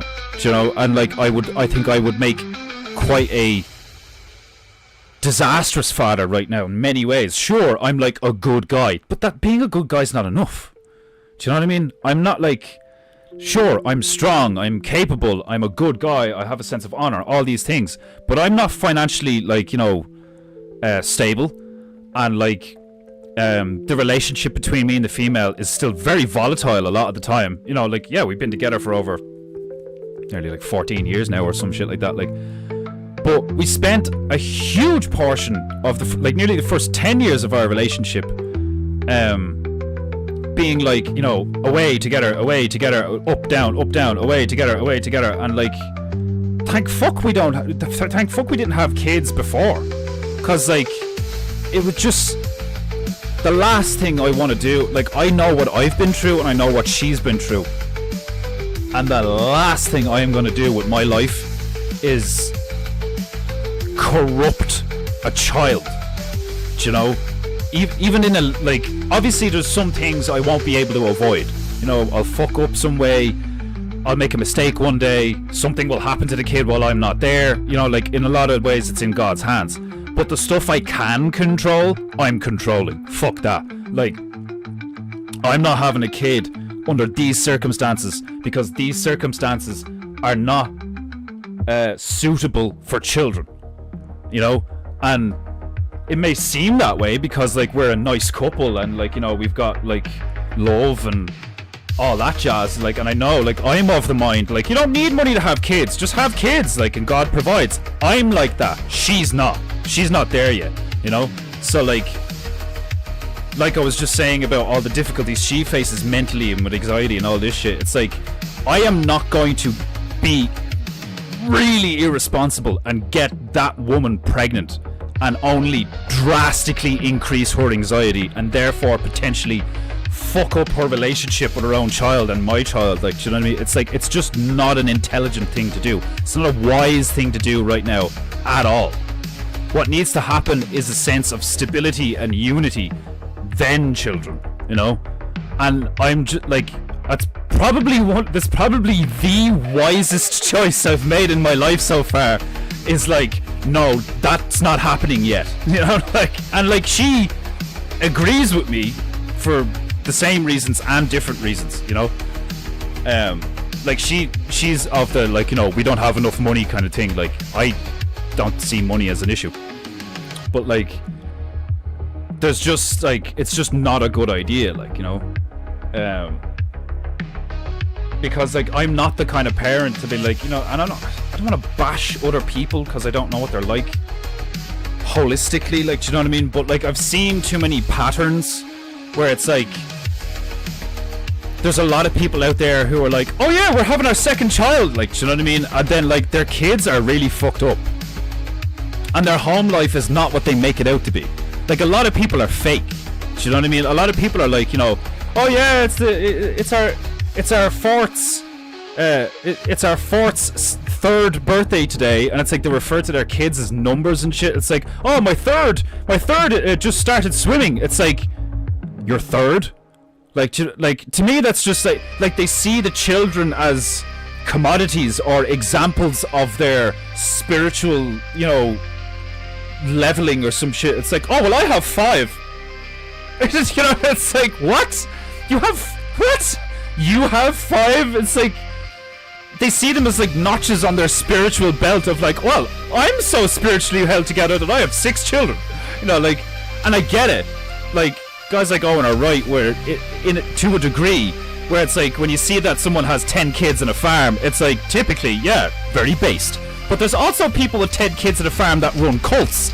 Do you know what I mean? It's like, that's not an accurate metric to like judge people by, is how many kids they have. Scumbags have shit ton of kids. Like niggers have lots of kids. Like, you know, like that dude like that guy I mentioned a few days ago, where it's like, you know, the Jamaican lad, is like, I hear you have like 24 children. I got 25 children, but fucking, I got, what was it, 23 children, but 25 with 24 or something. Real bad man, you know, real bad man. Like, it's like, yeah, he's a really bad man. Like, he's just wantonly spreading his seed about the place, like, and these kids are gonna grow up being like, so who's my father? And it's like, that guy. And it's like, what the fuck? Like, speaking of myself, was not telling you to have kids. No, yeah, it's fine. No, I'm not saying. Yeah, I get it. It's fine. Don't worry about it. Like, like, people have said it to me before, lots of times. Do you know what I mean? And like, I get it. Like, you know, like, I consider it one of the best compliments I could possibly get. You know, there's a few things that have happened in the last like 7 years of my life since I like turned everything around, where people older with children, steady jobs, and all sort like have looked at me and been like, wow, you've really got your shit together. And I'm like, like, you don't know me, nigga. Like, yeah, like thanks for the compliment, but like I get it. Like, I'm intelligent, I can be wise, I'm very capable, I'm all these things, but like, that doesn't mean that I'm not really flawed in a lot of ways. Like, you know what I mean? Like, and I know I'm flawed because I know myself, you know, and like, there's certain things that I have a very healthy caution towards, because I'm like, I know I have a tendency to do certain things, like, you know what I mean? And I know where I come from, and I know, like, I know how angry I can, like that's what I used to say. I was like, look at my face. Do you know what I mean? Like, there's like, I have like a furrowed brow, like, do you know what I mean? Like, I have like intense wrath, you know, intense wrath, and it has like ruled my life for like years, like about since I was 14, like, do you know what I mean? Because like of all these like familial things and all this family trauma, I've intense fucking wrath. And one of the things that really fucked me up as a kid was my father's wrath. And like, I've like, you know, the sins of the father and all that shit. It's like, I'm carrying the weight of my parents' fuck-ups, right? And how I would benefit my future children in the best way is if I fix myself the best I can before I ask God to bring them here, you know, before I'm like, fuck it, let's have, you know, like, and like, I could, as a lot, like, because there's been dudes that, like, you know, there's been guys that just leave it in, and I'm like, are you fucking insane? Do you know, like, do you know women? Like, do you know, like, especially like like, I'm with a crazy bitch, like in a good way, but like, it is what it is. Like, she's a crazy bitch. She's got daddy issues, like, you know what I mean? So like, doesn't mean she's a bad person, but she's like tweaked in certain ways, but so am I, so that's why it works. But like, you don't just do that. You don't force, like, that would be forcing a responsibility upon her that she is not ready for, you know? And like, I'm not being, this is what I believe. I might be wrong, but I'm not lying here. I wholly believe that I am right and that she is not ready for that responsibility because she can barely take care of herself in that sense. Job, yeah. Car, yeah. Money, yeah. Fine.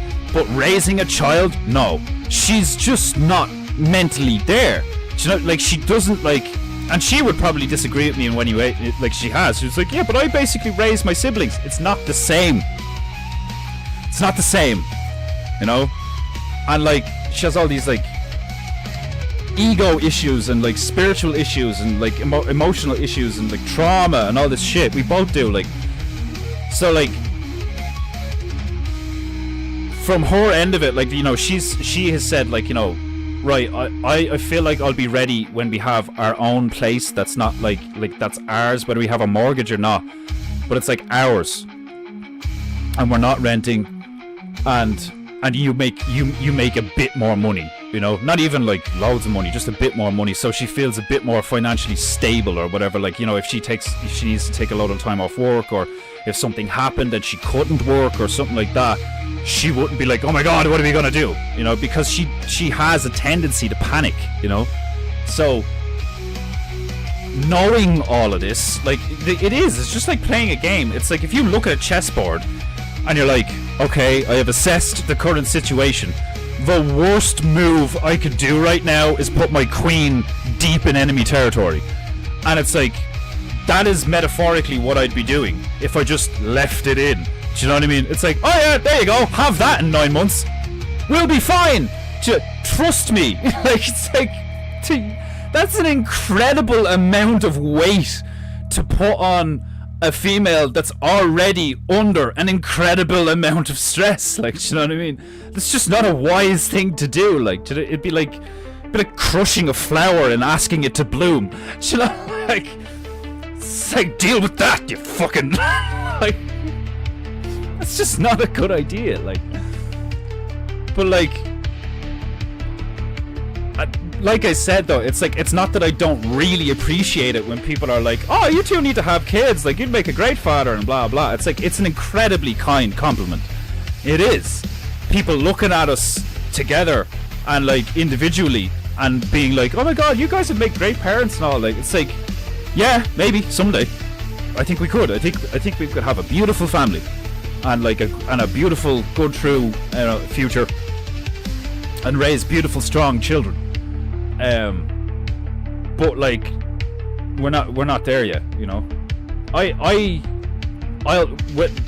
We will know when we know. Like, do you know what I mean? It's like one of those things. It's like, when it is time, it'll happen. It'll happen when it's time, you know. And it's like, it's not even that I want people to stop, you know, saying that stuff, because like, don't get me wrong, it is like, it's like a fucking, it's, for me, it is a bit of an ego boost when people are like, you'd make a great father, and I'm like, fucking like, thank you so much, but like, in so many ways you're so wrong. At least for the moment anyway. Like, it's fucking wild. Like, but that's one of the things that I've found I've found it profoundly like I literally, like, if you know, like, I feel like bowing, like, you know what I mean, when people are like, dude, like, you'd make a great dad, and I'm like, oh, thank you very much. Like, domo arigato for your compliment. Like, you know, if it's an incredible thing for someone to say about you, is that like, oh, you guys would make, you know, beautiful kids and have a beautiful family and all. That's a really nice compliment. Like, and it's a metric that I see as like, oh well, we must be doing something right, you know. But it doesn't mean that we should just like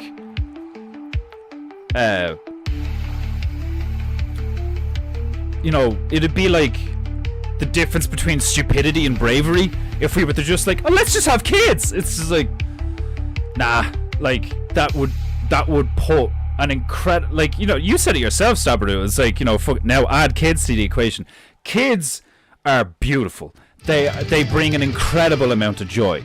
They are like you need them. They're the future. Like, do you know what I mean? It's like it's an honor and a responsibility and a privilege to bring them here and show them life and be like, you know, have at it. I'm here. Fucking, you know, come to me if you have any questions. Like, do you know what I mean? Other than that, have at it. Like, do you know, like, it's like a beautiful thing to do. Like, do you know what I mean? But it shouldn't be done. Like, creation for the sake of creation is not good. Do you know what I mean? It's just like, oh, just have kids. It's like, no, like, it's like,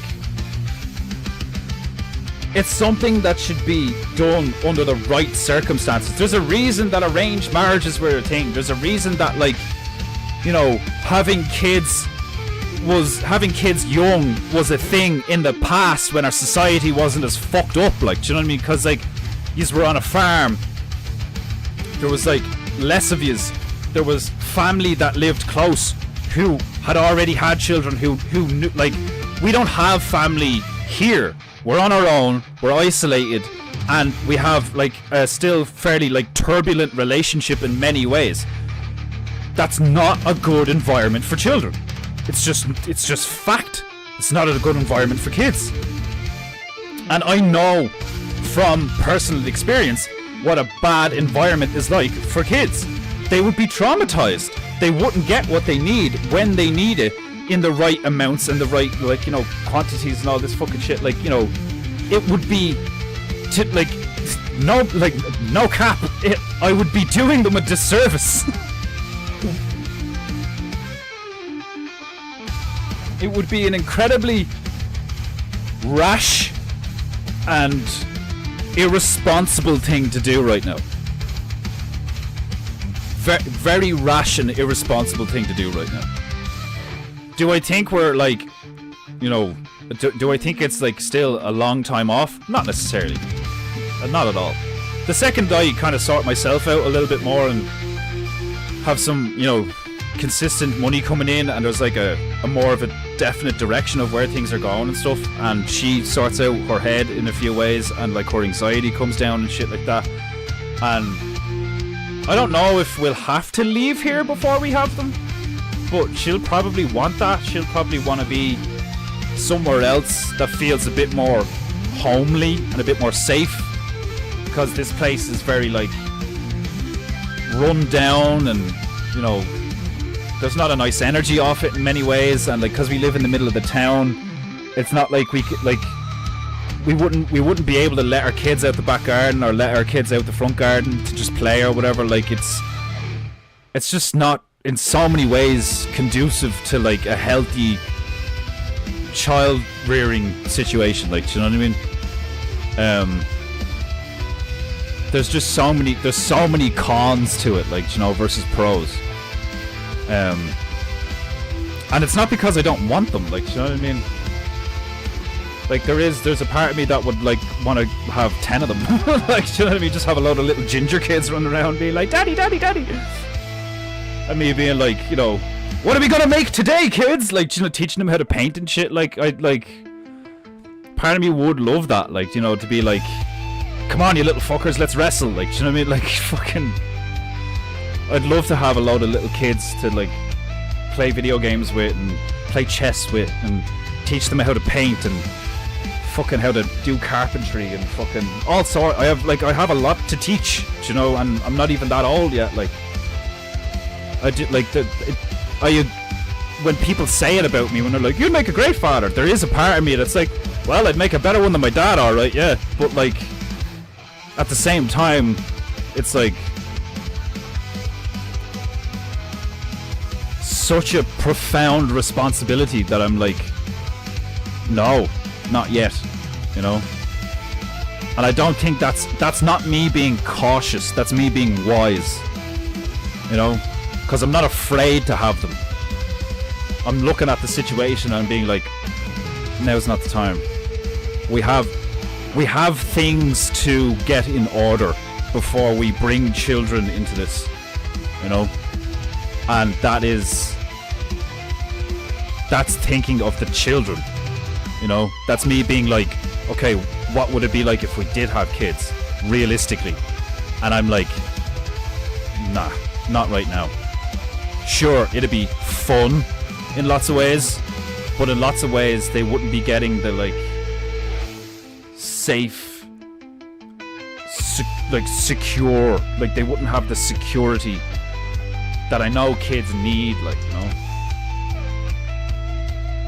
And I wouldn't want to raise them in this house in particular, because like I said, like even the simple things of just being able to like go out the front, like you don't, I'm not saying you need a big garden, you know, but like our back garden's dangerous, like legitimately dangerous, you know.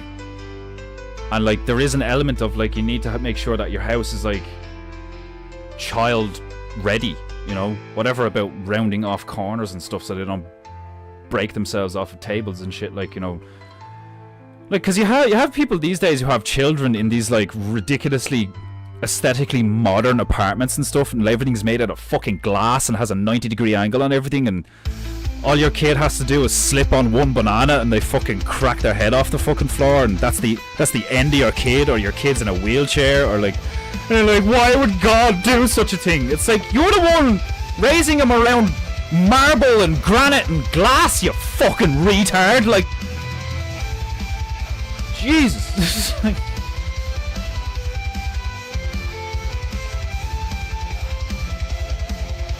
Anyway. Ugh. Right. What's this one called again? Finnish Ent Jewel. Finnish Jewel Ent. Can't remember what this one's called. I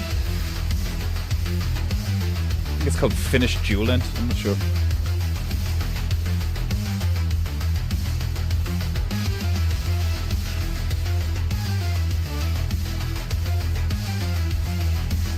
Oh, sumimasen.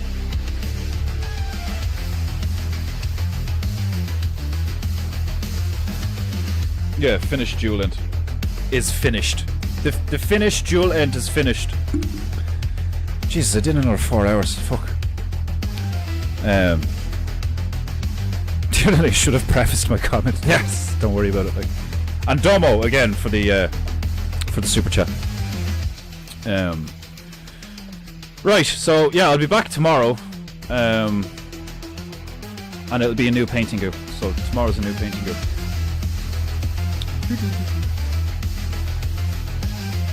Right, my beloved Japunaita, this concludes today's PEINTEINGU. I shall return tomorrow, same timer, same pricer, same high-octane PEINTEINGU energy. If you haven't already, remember to smash that right button like it has insulted your ancestors. And if you have any honor, pay for PEINTEINGU by clicking one of the many links in the description. I shall see you soon, but for the meantime, sayonara, and be good, be true, and be beautiful.